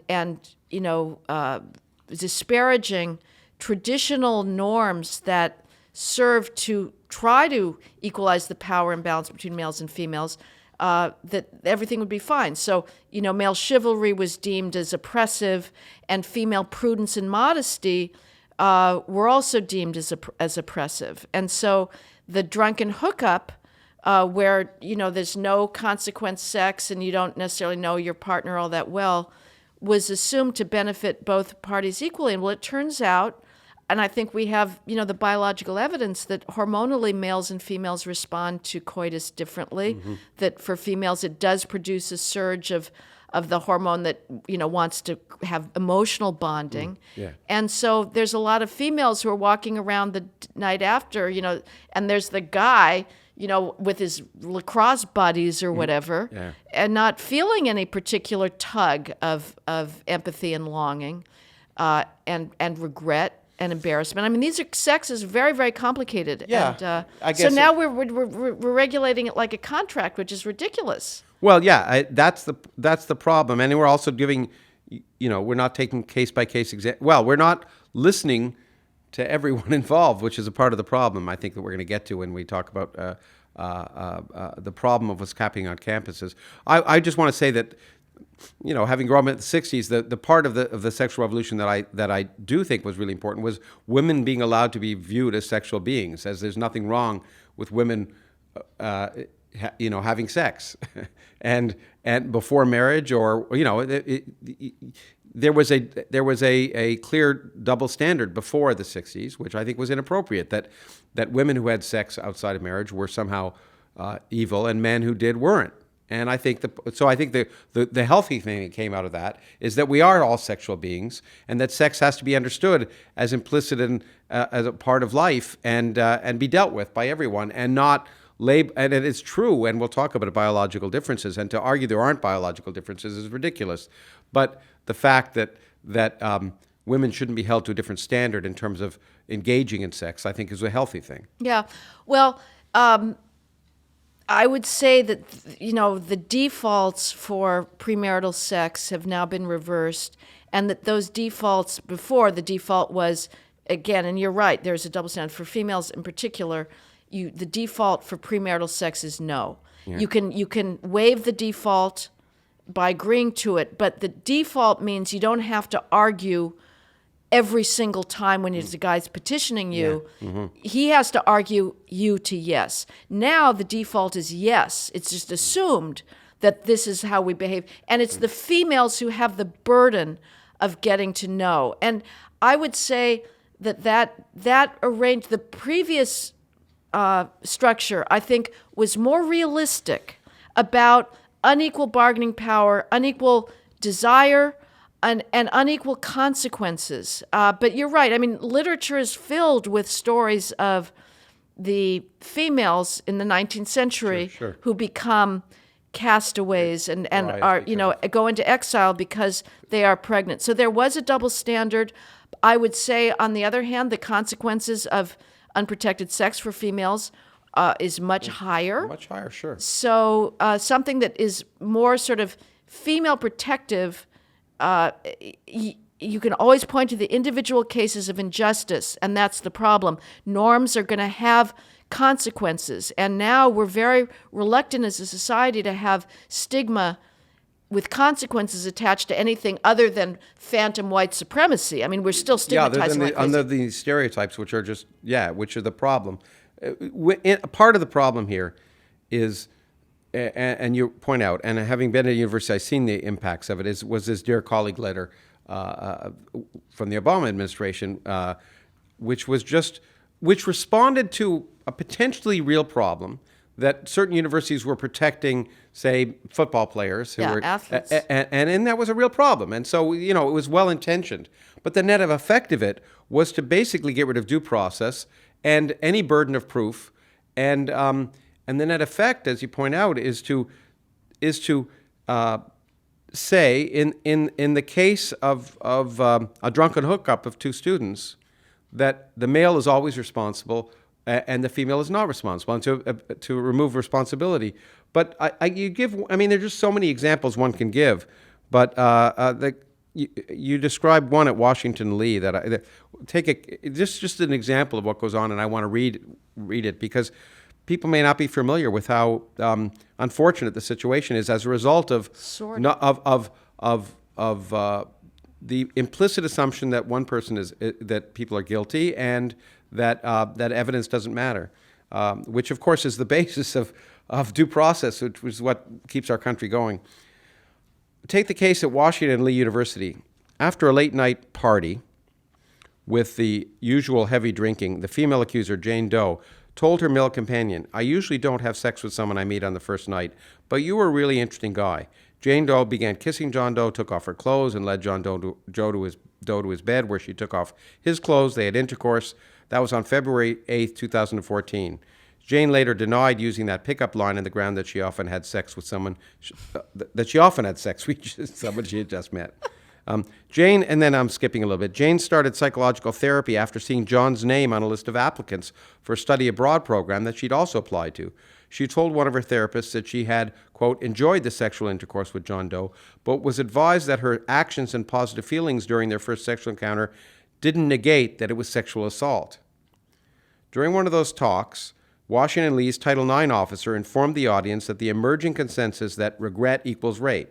After Jane Doe learned that John had been accepted to her study abroad program, she decided to initiate her campus's sexual assault machinery against him. A travesty of proceeding followed, in which the Title IX officer rejected John Doe's request to consult a lawyer with Dantesque warning that a lawyer can't help you here, and the school expelled him.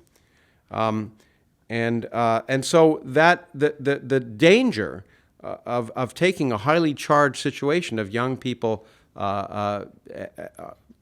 unfortunately, often encouraged to drink and not realizing that there are different responses to it, and always having an institutional structure that always assumes one thing without the necessity, as in this case, the preponderance of evidence, 51% evidence, whatever that means, is problematic. Maybe you want to talk more about it. Well, I mean, my reaction ultimately is just like throw everything to hell with all of this. It's just, and conservatives have been taking the easy way out, I think, which is to really harp exclusively on the due process problems, which are legion. And and again, you have a betrayal of the major truth-finding mechanism that has been worked out over centuries in Western jurisprudence, which is cross-examination, the right to confront your accuser. And that is essential, absolutely essential. But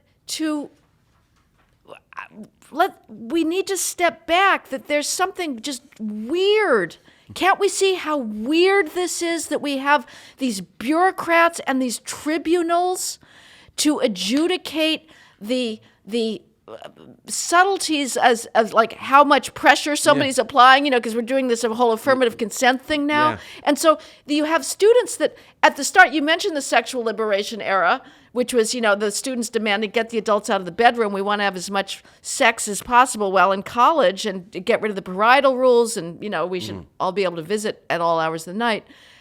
Now turning around and saying they want the adults to create these tribunals where they can replay every grope in front of this sort of voyeuristic administrator. It's just bizarre. And this not is sex, tribunals. guys. It's a single individual usually who makes that decision, right, at universities now. They Title can be- IX is generally single investigator in many universities. Well, that's different. That means you've got both a investigator who's also the adjudicator. Adjudicator, exactly. But sometimes there can be a group of people. But this ain't happening once you graduate. You're going to have to deal with this on your own. But again, we're talking about something that is the very realm of the chthonic and the irrational, that has defied the ability of poets for millennia to describe. And then we were subjecting it to these bizarre, you read some of the schools' contracts definitions of affirmative consent. They go on for 25 pages. It's like a mortgage contract. Well, as someone pointed out, and you quote, a university professor points out that universities are equipped to handle plagiarism, not rape.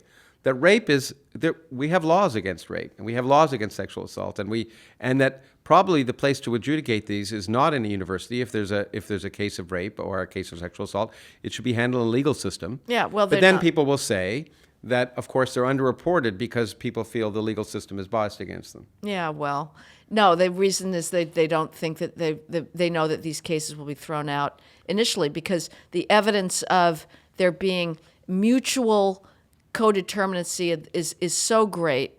And, my point is, again, as you mentioned, that it's just a bizarre double standard, that it's always the male who's at fault. They both can be drinking equally, both, losing their rational self-control. But the male is now being turned into the guardian of the female well-being again. Which is a Victorian value, which I'm not against, but let's go whole hog. Well, that's right. I think it's becoming a Victorian value. And I think your point about that and more generally, as you talk about MeToo, and we'll get to it in the more community, is that it's in the context of feminism, it's hurting, because what it does is it makes women appear to be incapable of handling themselves and need to be either chaperoned or males have to be excluded. Right, and here's the real act of agency that will prevent you. I ask campus rape administrators this. Okay, if you believe there's an epidemic of campus rape, that's serious, that is scary, dangerous. You could end it overnight if you persuaded every female on this campus to not drink herself blotto, often to the point of unconsciousness, not get into bed with a guy you barely know and take your clothes off. That would end it, because these are not instances of some stranger crawling through your window at 2 a.m. with a knife. These are people that you're fraternizing with them, and you are deliberately drinking. Nobody's got you like a fish, with the wooden pike steak in the mouth, pouring down liquor into you. You are doing this yourself. And what the campus rape administrators always tell me, I would never send a message of that sort of personal responsibility because rape is never a woman's fault, which means that they would rather preserve the principle of male fault than to protect females. And I would say if they really think females are undergoing this epidemic of the most traumatic crime a female can experience short of being murdered, the first consideration is, how do we end this? And the first consideration is personal responsibility. So either they don't believe it, which I think is what's going on, or they are so political that they want to keep going these phony examples of rape culture just so they can continue prosecuting their case against the patriarchy. Part of the problem, and I agree with you on this, part of the problem, if you need to circumvent rules of evidence and due process, then you must feel that the examples are ambiguous. and too ambiguous to be dealt with in a way which, as you said, is clear violation of a person. And that's problematic, I think. Yeah. And it is it's unfortunate for me as a person on the left politically that right now one is seeing that this effort, at least at universities, to try and in other places to try and get due process and in some sense encourage free speech, tends to be the province of the right now. Mm-hmm. And it shouldn't be, and it shouldn't, and universities should be places of not only free speech but open debate and places where, if anything, individual rights should on all sides should be guaranteed. They should be places, because they're places of open discourse and places of critical inquiry, where that should apply in all aspects of universities, and they're not. Well, as I get older, I feel the yearning, and I think this has been one of the great yearnings of Western civilization, which is to craft a system where human beings can be confident that they are being governed by neutral principles and law, not partisan passion. Yeah.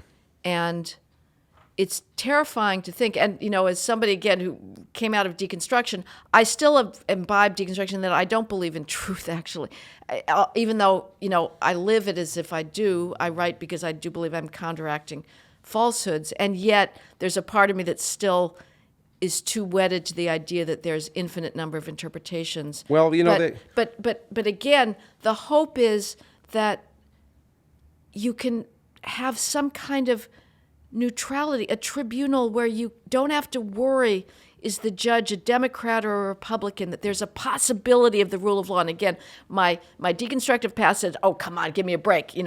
Interpretation and bias will always come in. But these procedures that we have developed in Western jurisprudence are so precious to try and check the human instinct for revenge, for partisanship, and yes, for a university of all places to be discarding them and scoffing at them is truly an irony. You talk about Columbia, they required all students to basically take certain classes to show, basically to show that there was gender bias, mm-hmm. and if they didn't, they would lose academic standing. And I think your statement, basically, if Columbia felt compelled to take on the issue of sexual respect, quote unquote, it could have done so in a way that actually had intellectual value, had it remembered its primary mission is to fill the empty noggins of young with the least passing knowledge of mankind's greatest works. What you're saying is, instead of forcing kids to take these classes with ridiculous names and some fluff, it's content-free fluff, that they should be getting them to look at these issues in terms of, let's say, Don Giovanni, or read works of great literature. Yeah, right. Yeah, okay, but let's go beyond the classroom, because the next thing you do is policing sexual desire, the MeToo movement's impossible premise, and you point out, again, these things are well intentioned. As the Obama letter was well intentioned, it was designed in principle to address what appeared to be a problem, but in some sense it's gone way overboard. And you say, I think the resulting MeToo movement, formed out of other workplace predators, inevitably adopted the epistemology of campus rape movement. Overly broad definitions of what constitutes sexual misconduct are now being legitimized in the workplace, a partner of Warstein Burstall LLP said. And again, you give many, many examples of not just how that's happening, but how institutions are supporting that. And the most recent one, because I thought you wrote a brilliant article after this book, but on the Placido Domingo case. Why don't you talk about that? Because that's a clear example. I sort of want a poster child for much of what we're seeing reported in the newspapers over and over and over again about powerful white males who are being brought down for sexual misconduct. Mm-hmm. And And why don't you talk about Placido Domingo and your views about that? Well, this really exemplifies what is driving this, I think, is hatred for a civilization deemed as too white and too male, and the maudlin theatrics of the rape victim rhetoric. Placido Domingo is now 78 years old. He's a extraordinary Spanish tenor raised in Mexico. His parents had a zarzuela company. This is the Spanish folk opera tradition. And he, early on in his career, was spotted an extraordinarily beautiful voice, subtle, taut, erotic, capable of expressing rage and sorrow and desire. But he was also very charismatic. He was also a brilliant entrepreneur for music and classical music and opera in particular. He created opera companies in Los Angeles, a world-renowned opera competition for young singers. He mentored thousands of people. And there are testimonials to his kindness, his generosity, the fact that in an opera house he was gracious towards everybody, thanked all of the staff. Yeah, well, in Europe, they said that the head of the opera company said that, that he went out of his way to treat everyone and thank his staff. I read that from your article. Right. And then he brought opera to millions more, as he was one of the three tenors with Placido Domingo and Jose Carreras that, did soccer World Cup stadiums and stuff. So, a real ambassador for the form. So last summer, the AP, the Associated Press, had a story that 9 females came forward, all but one of them anonymously, to accuse him of sexual advances. Most of these incidents happened in the 80s and the 90s. This was, again, last year, where Domingo was according to their stories, and these were people who were either mostly in opera choruses or very minor singers that may have hoped for some very brief walk-on role, that Domingo made unwanted sexual advances to them, and it was very persistent. He would whisper in their ear, "Gee, I wish you could go home with me tonight," or, do you have to, stay home, and rides in cabs where he would make an advance on them. In one case, a female, presumably, completely voluntarily, they did have sex. He's been married to one woman all his life. And she broke off the agreement. And by all accounts, whenever they actually explicitly told him to stop this or this affair is over, he accepted it. But nevertheless, because they felt like he was unduly persistent, that he was a sexual harasser and his career should end. Again, all but one of these was anonymous. The one woman who was on the record, she was a soprano. He'd never touched her once, but again, after curtain calls, he would keep it whispering, "Are you sure you have to go home at night?" So this created, the first AP report in August, created this massive uproar. And immediately, the Philadelphia orchestra that had him scheduled for a gala opening concert in the fall canceled. The San Francisco Opera canceled his engagements after these 9 reports.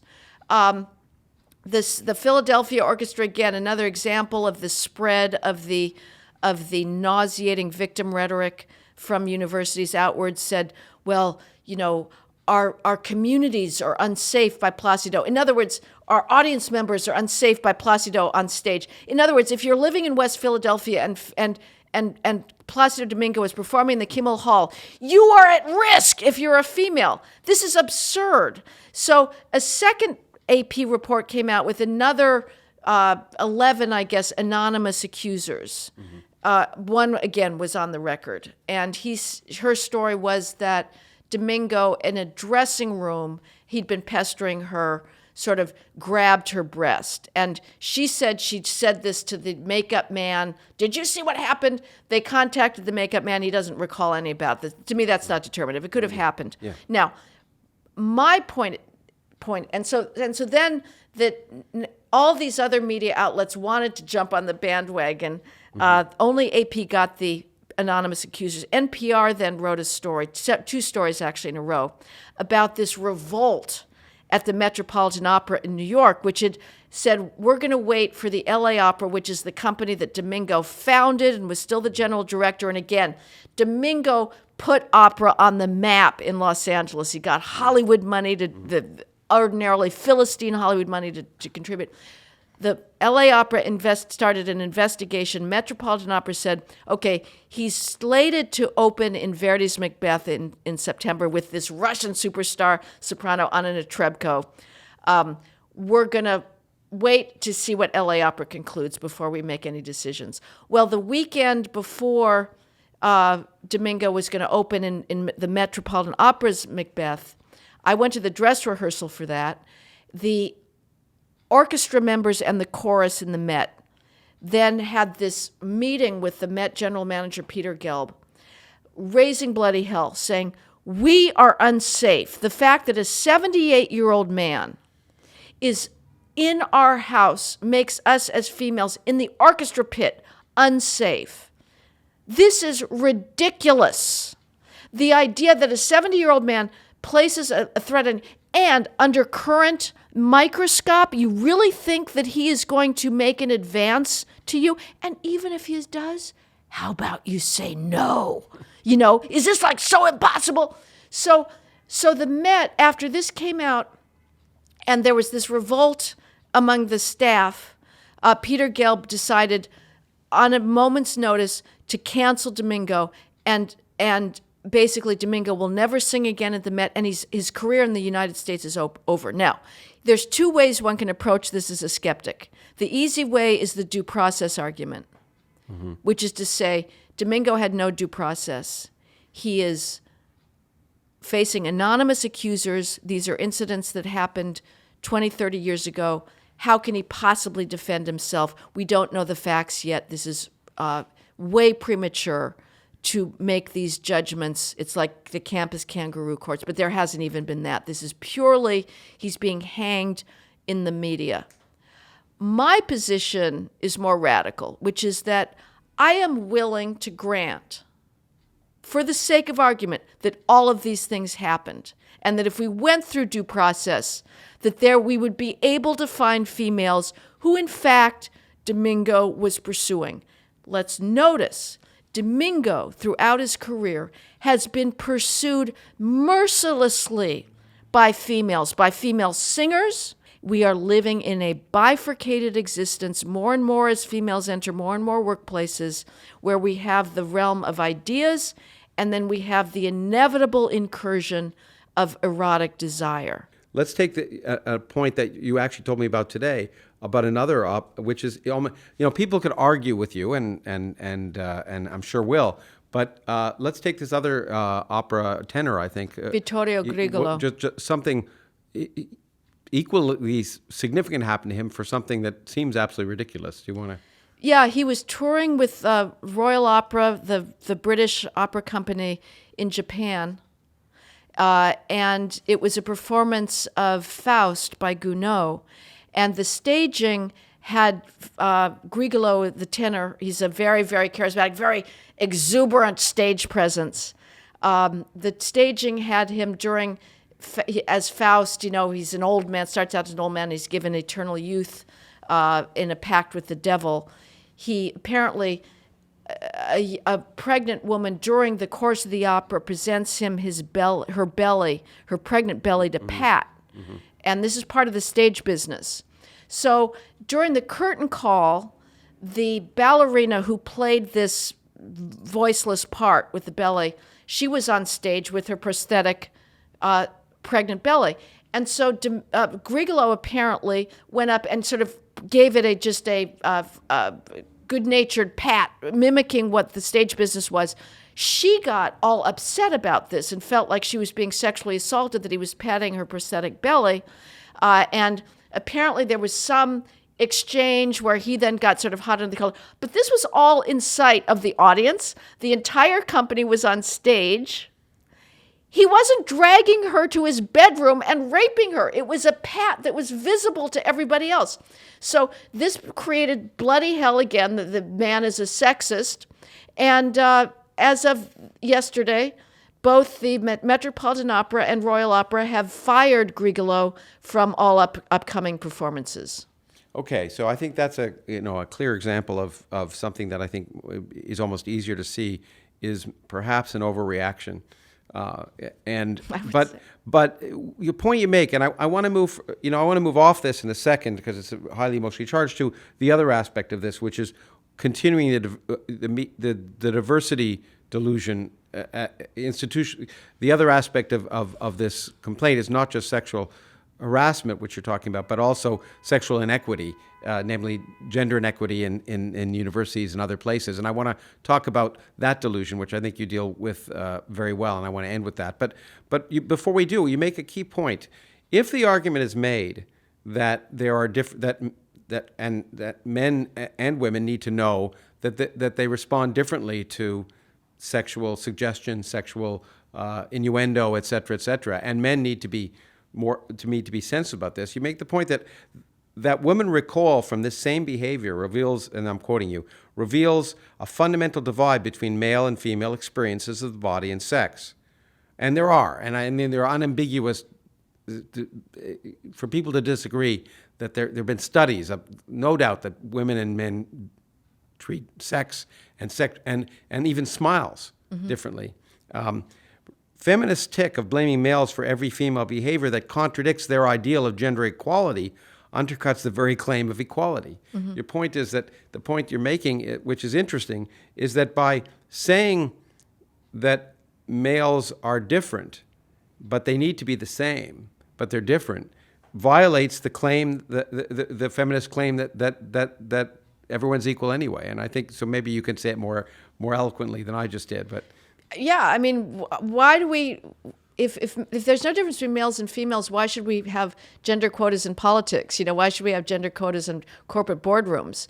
Because everybody's fungible, so there is no difference. So you can't play it both ways. Well, I'm glad you said it that way, because that leads to the final thing I want to discuss with you, which is, should there be gender equity? Should we demand gender equity in every environment possible? And you actually started in classical music, saying it's happening in classical music. This demand of gender equity means that people are not able to have male conductors, or in fact, in one music course, you couldn't. Someone was saying, "Well, who is this Mozart? Yeah. Who is this Beethoven? Where That's Columbia's core curriculum." Yeah, and there was not so gender, but as a person of color, saying how, right. and so we need to see. Everywhere, in order for us to learn or experience or enjoy a concert, we need to see people that look just like us. Well, it's logically impossible. I cannot stand the role model argument. How could Marie Curie discover radiation? She didn't have a female role model. It becomes logically impossible if you can only do something that somebody's already done before you of a particular, you choose the characteristic. It's arbitrary. Why gender? Why not blue eyes? Why not, I don't know, somebody's 5'4"? But if you can only do something that somebody's already, then you can never do something the first time. And if you start thinking about diversity in that extent, it's not just gender. It's why short people, it's red-haired people. But it's more than, but understanding do something because you love it, not because you have to have a female role model. But there's also, getting back to something we talked earlier, the artificial nature of imposing something at an inappropriate time. I was at the Nobel Prizes in 2004, and I was really impressed when they at the night of the awards. There was one woman who won the Nobel Prize, and they came up before the king gave the prizes, and said, and made a statement. He said, you'll notice there's one woman on stage and 7 men or whatever, and some people are concerned about that. However, the Nobel Prizes are given often for work that's 40 years old. And in many of these fields, there weren't women in these fields. Mm-hmm. And we're hoping that, as things go on, 40 years from now, you'll see it's different. But no one, I think, would argue. I hope not. No one would actually, I'm sure some people would argue. No one would want you to say, we need, when we're giving the Nobel Prize, to not think of the best work that's done, but make sure we have 50% women up there, even if there aren't 50% women in the field, even if, because the 40 years ago they weren't working on it, and we're seeing that more and more. You give examples in university departments where at the assistant professor level there's more gender equity than there is at the full professor level, in a field where women are only starting to enter into the field. So it's not too surprising, since usually you have to be, have been in academia for a number of years before you become a full professor. If they're just entering the field, you wouldn't expect as many female full professors. So requiring that, or when Justin Trudeau in Canada, who's loved by everyone, made a remarkable statement, 50% of his cabinet were going to be women. Mm-hmm. Now the question is, it turned out 25% of the elected representatives were women. So was that an appropriate thing to do? Let me throw it over to you. Well, the other thing we didn't talk about with preferences is the stigma attached. And from now on, I'm not going to be confident that any female who gets the Nobel Prize from here on out, that's a fair playing field. I'm not going to be confident. Maybe it is. But you will never know. Exactly, you will the never asterisk. know. The asterisk. There was a law professor at the Yale Law School, Stephen Carter, who wrote a book in the 1990s called Reflections of an Affirmative Action Baby. And he wrote about the sort of mental challenges, emotional challenges of living in a world pervaded by racial preferences. He never knew whether he was chosen for something because he was the best or because he was the best black. And that goes for females too. I'm sure I have been the so-called beneficiary of gender preferences in my career, and it annoys the hell out of me. I don't want to be chosen because I'm the best female, but I was actually contacted by a producer recently for TV who was explicit. They wanted me on some panel on income inequality, something that is not my expertise, and they said, we want a female. That's ridiculous. It's demeaning absolutely to you. Ridiculous. And you're right, but it also, I think the real point is it puts the asterisk on if there were a Everybody. female who was an expert on it, You'll never on that know. panel, So you can ask that suspect question. it. And so I vote against, you know what? Your readers or listeners are really going to hate this. Every proxy ballot that I get from like a mutual fund that I have shares in, if there's females on that board, I vote against them.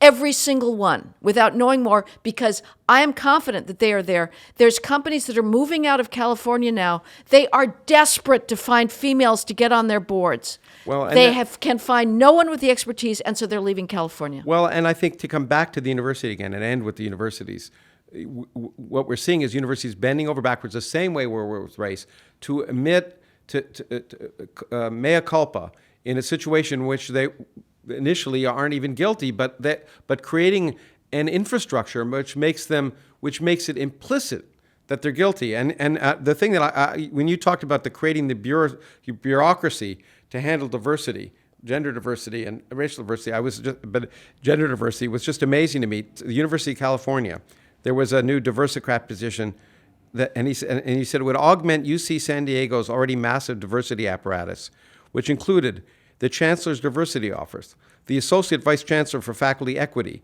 the Assistant Vice Chancellor for Diversity, the Faculty Equity Advisor, the Graduate Diversity Coordinators, the Staff Diversity Liaison, the Undergraduate Student Diversity Liaison, the Graduate Student Diversity Liaison, the Chief Diversity Officer, the Director of Development for Diversity Initiatives, the Office of Academic Diversity and Equal Opportunity, the Committee on Gender Identity and Sexual Orientation Issues, the Committee on the Status of Women, the Campus Council on Climate, Culture, and Inclusion, the Diversity Council, all the directors of the Cross-Cultural Center, the Lesbian, Gay, Transgender Resource Center, and the Women's Center. It's all about identity. It's ridiculous. It's ridiculous. And it creates this environment where narcissism. It's navel-gazing and narcissism. Well, and it replaces the focus on knowledge, and quality, and excellence, and accomplishment. Right. But it also, by being there, it encourages. It teaches them. Yes. But it implicitly makes the assumption anyone would go in would say your victim. You go in, you say there must be must be inequity. Where in fact, in the STEM fields, at least there's every evidence that there's the opposite. Alessandro Strumio, you've probably talked about it on your show before. He showed that females are now getting hired with much less research background earlier in their careers than males. Well, you give some evidence in the book, but there's every bit of evidence that there's no, as you point out, no one has given evidence in spite of the fact that there's the claimed inequities, and the claimed inequities are simply due to the fact that, once again, fewer people go in a certain field than at a certain time than otherwise. But I think you made the claim that no one's actually shown explicitly that there's been examples of people not being hired because they're women, where in fact it's quite the opposite. Mm-hmm. And I mean, as a chair of a department, I'd have to say, and this is not new for 20 years. Yes. And I was proud when I was chair of the department that we happened to hire the first 2 female faculty members, and we for whatever reason, we had the first all-female matriculant and a physics graduate. Not all of them accepted the offers, but we were looking at these things, but as a chair, if I hired any faculty member 20 years ago who wasn't female, I had to write an explicit letter explaining why. So it's not as if it's not as if the system is biased, but by having all these positions, you make it seem like it is. And then Caltech had a program for the future of physics. And I actually had there's a young woman I recommended, and she got in. But the program basically said, you can come to this if you're not male. Well, you know about manels. Manels are now verboten, and these are scientific panels composed, predominantly of males. And you have the head of the NIH now, Francis Collins, saying he's never going to go to a conference if it's predominantly male. Whereas fanels are okay. UC San Diego recently announced very proudly that it's putting on some biology conference on microbes, and it's all females. Fanels are glorious. Now, are these the most qualified researchers? Who knows? Yeah, and again, it puts that asterisk. And the NSF, actually, the woman who's the head of the NSF said something about the fact that grants would not be given if there weren't basically gender equity. An example that I can give, which is closer to home because my background is Jewish, that if we go back to the Nobel Prizes again, if you look at, in physics, the 212 Nobel Prizes that have been given to physicists, 57 of them have been Jewish, which means 27%. When the Jewish population in the United States is 2%, in Europe it's less than 1%. Mm-hmm. There's clearly an inequity for Christian people, and we need to do something about it. But in fact, it's a reflection of many cultural factors, mm-hmm. The last thing you'd want to do is the Nobel Prizes once again to say, well, we just have too many Jews. I'm very worried. Well, I think where we agree is that universities in particular are not the places to solve social, inherent problems that are social problems that exist beyond, whether it's race or gender, but also that in order that talent should be colorblind, it should be gender blind, it should be height blind, color of hair blind, it should be based on accomplishment. And I think that education should be about taking you out of yourself, and the demand of students to study things that match the pathetic.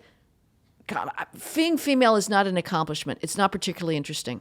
And there are some great female writers. I love Edith Wharton. I love George Eliot, Virginia Woolf. But I don't read for females. I read for great language. And that's where we come back to where I want to close. And to some extent, our agreement to disagree. If it makes you uncomfortable to read from people who aren't like you, that's the best thing university can do, is to force you to read people that aren't like you, mm-hmm. that have thoughts that are different from you, because that'll take you out of your comfort zone. And I think you would stress more the fact that universities are there, and in fact, the last words of your book basically say to get dump the great knowledge on students. I think that's a part of it. I think what universities are really, in my mind, should be to create lifelong learners, to be places where people, because probably both you and I can certainly say I learned more physics after I got my PhD than before.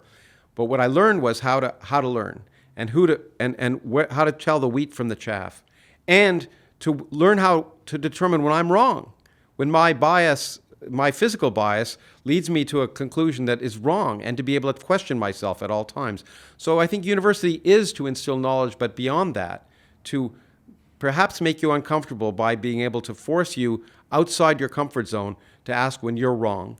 Well, first of all, I know we're running up against many, many time barriers, but I would say the lifelong learner meme is one that universities have been using for decades now to compensate for their failure to cram knowledge into the empty noggins of students. Well, you can just look it up and, learn how to learn. No, you learn how to learn by first you have to have a knowledge base. You can't look something up if you have no idea what happened in World War II. So, yes, There's of certain course, basic, you and learn there's to learn by minimum learning. reading. You know how you learn to learn? You learn to learn by cracking the books and actually absorbing content knowledge. And that's what we're letting universities off the hook for. Okay, I agree with you there. Although I think you learn by questioning, in my opinion. Okay. And I think we teach people Where to it's question, and we're in an end to end. I guess we're in this environment where after people hear this and they either agree with what you said or hate it, they're going to go to the internet.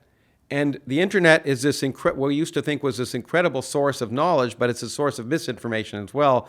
And we have to, I think, in this next generation, teach students the tools to be able to tell the garbage from the sense. And that means to know how to ask questions about the material they're reading, to know when things maybe that credentials maybe there's a reason for credentials, and to be able to distinguish the wheat from the chaff. And I think the educational system has to respond to a 21st century where people do get much of their information from this little thing I'm looking at as I talk to you.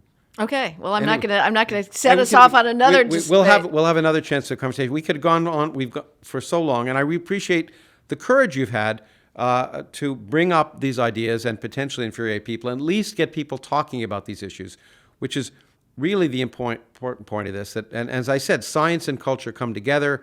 The necessity to question these things, the necessity to look at our culture, and I really appreciate your this discussion with you. Well, I appreciate the care with which you read my book and your willingness to speak about it in a gracious and understanding manner, and try and put my best arguments forward for me. So I greatly appreciate it, Lawrence. Thank you so much. Thanks again.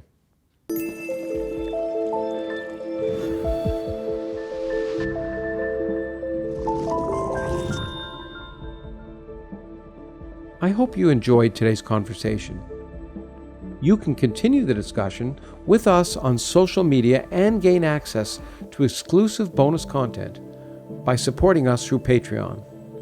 This podcast is produced by the Origins Project Foundation, a non-profit organization whose goal is to enrich your perspective of your place in the cosmos by providing access to the people who are driving the future of society in the 21st century, and to the ideas that are changing our understanding of ourselves and our world. To learn more, please visit originsprojectfoundation.org.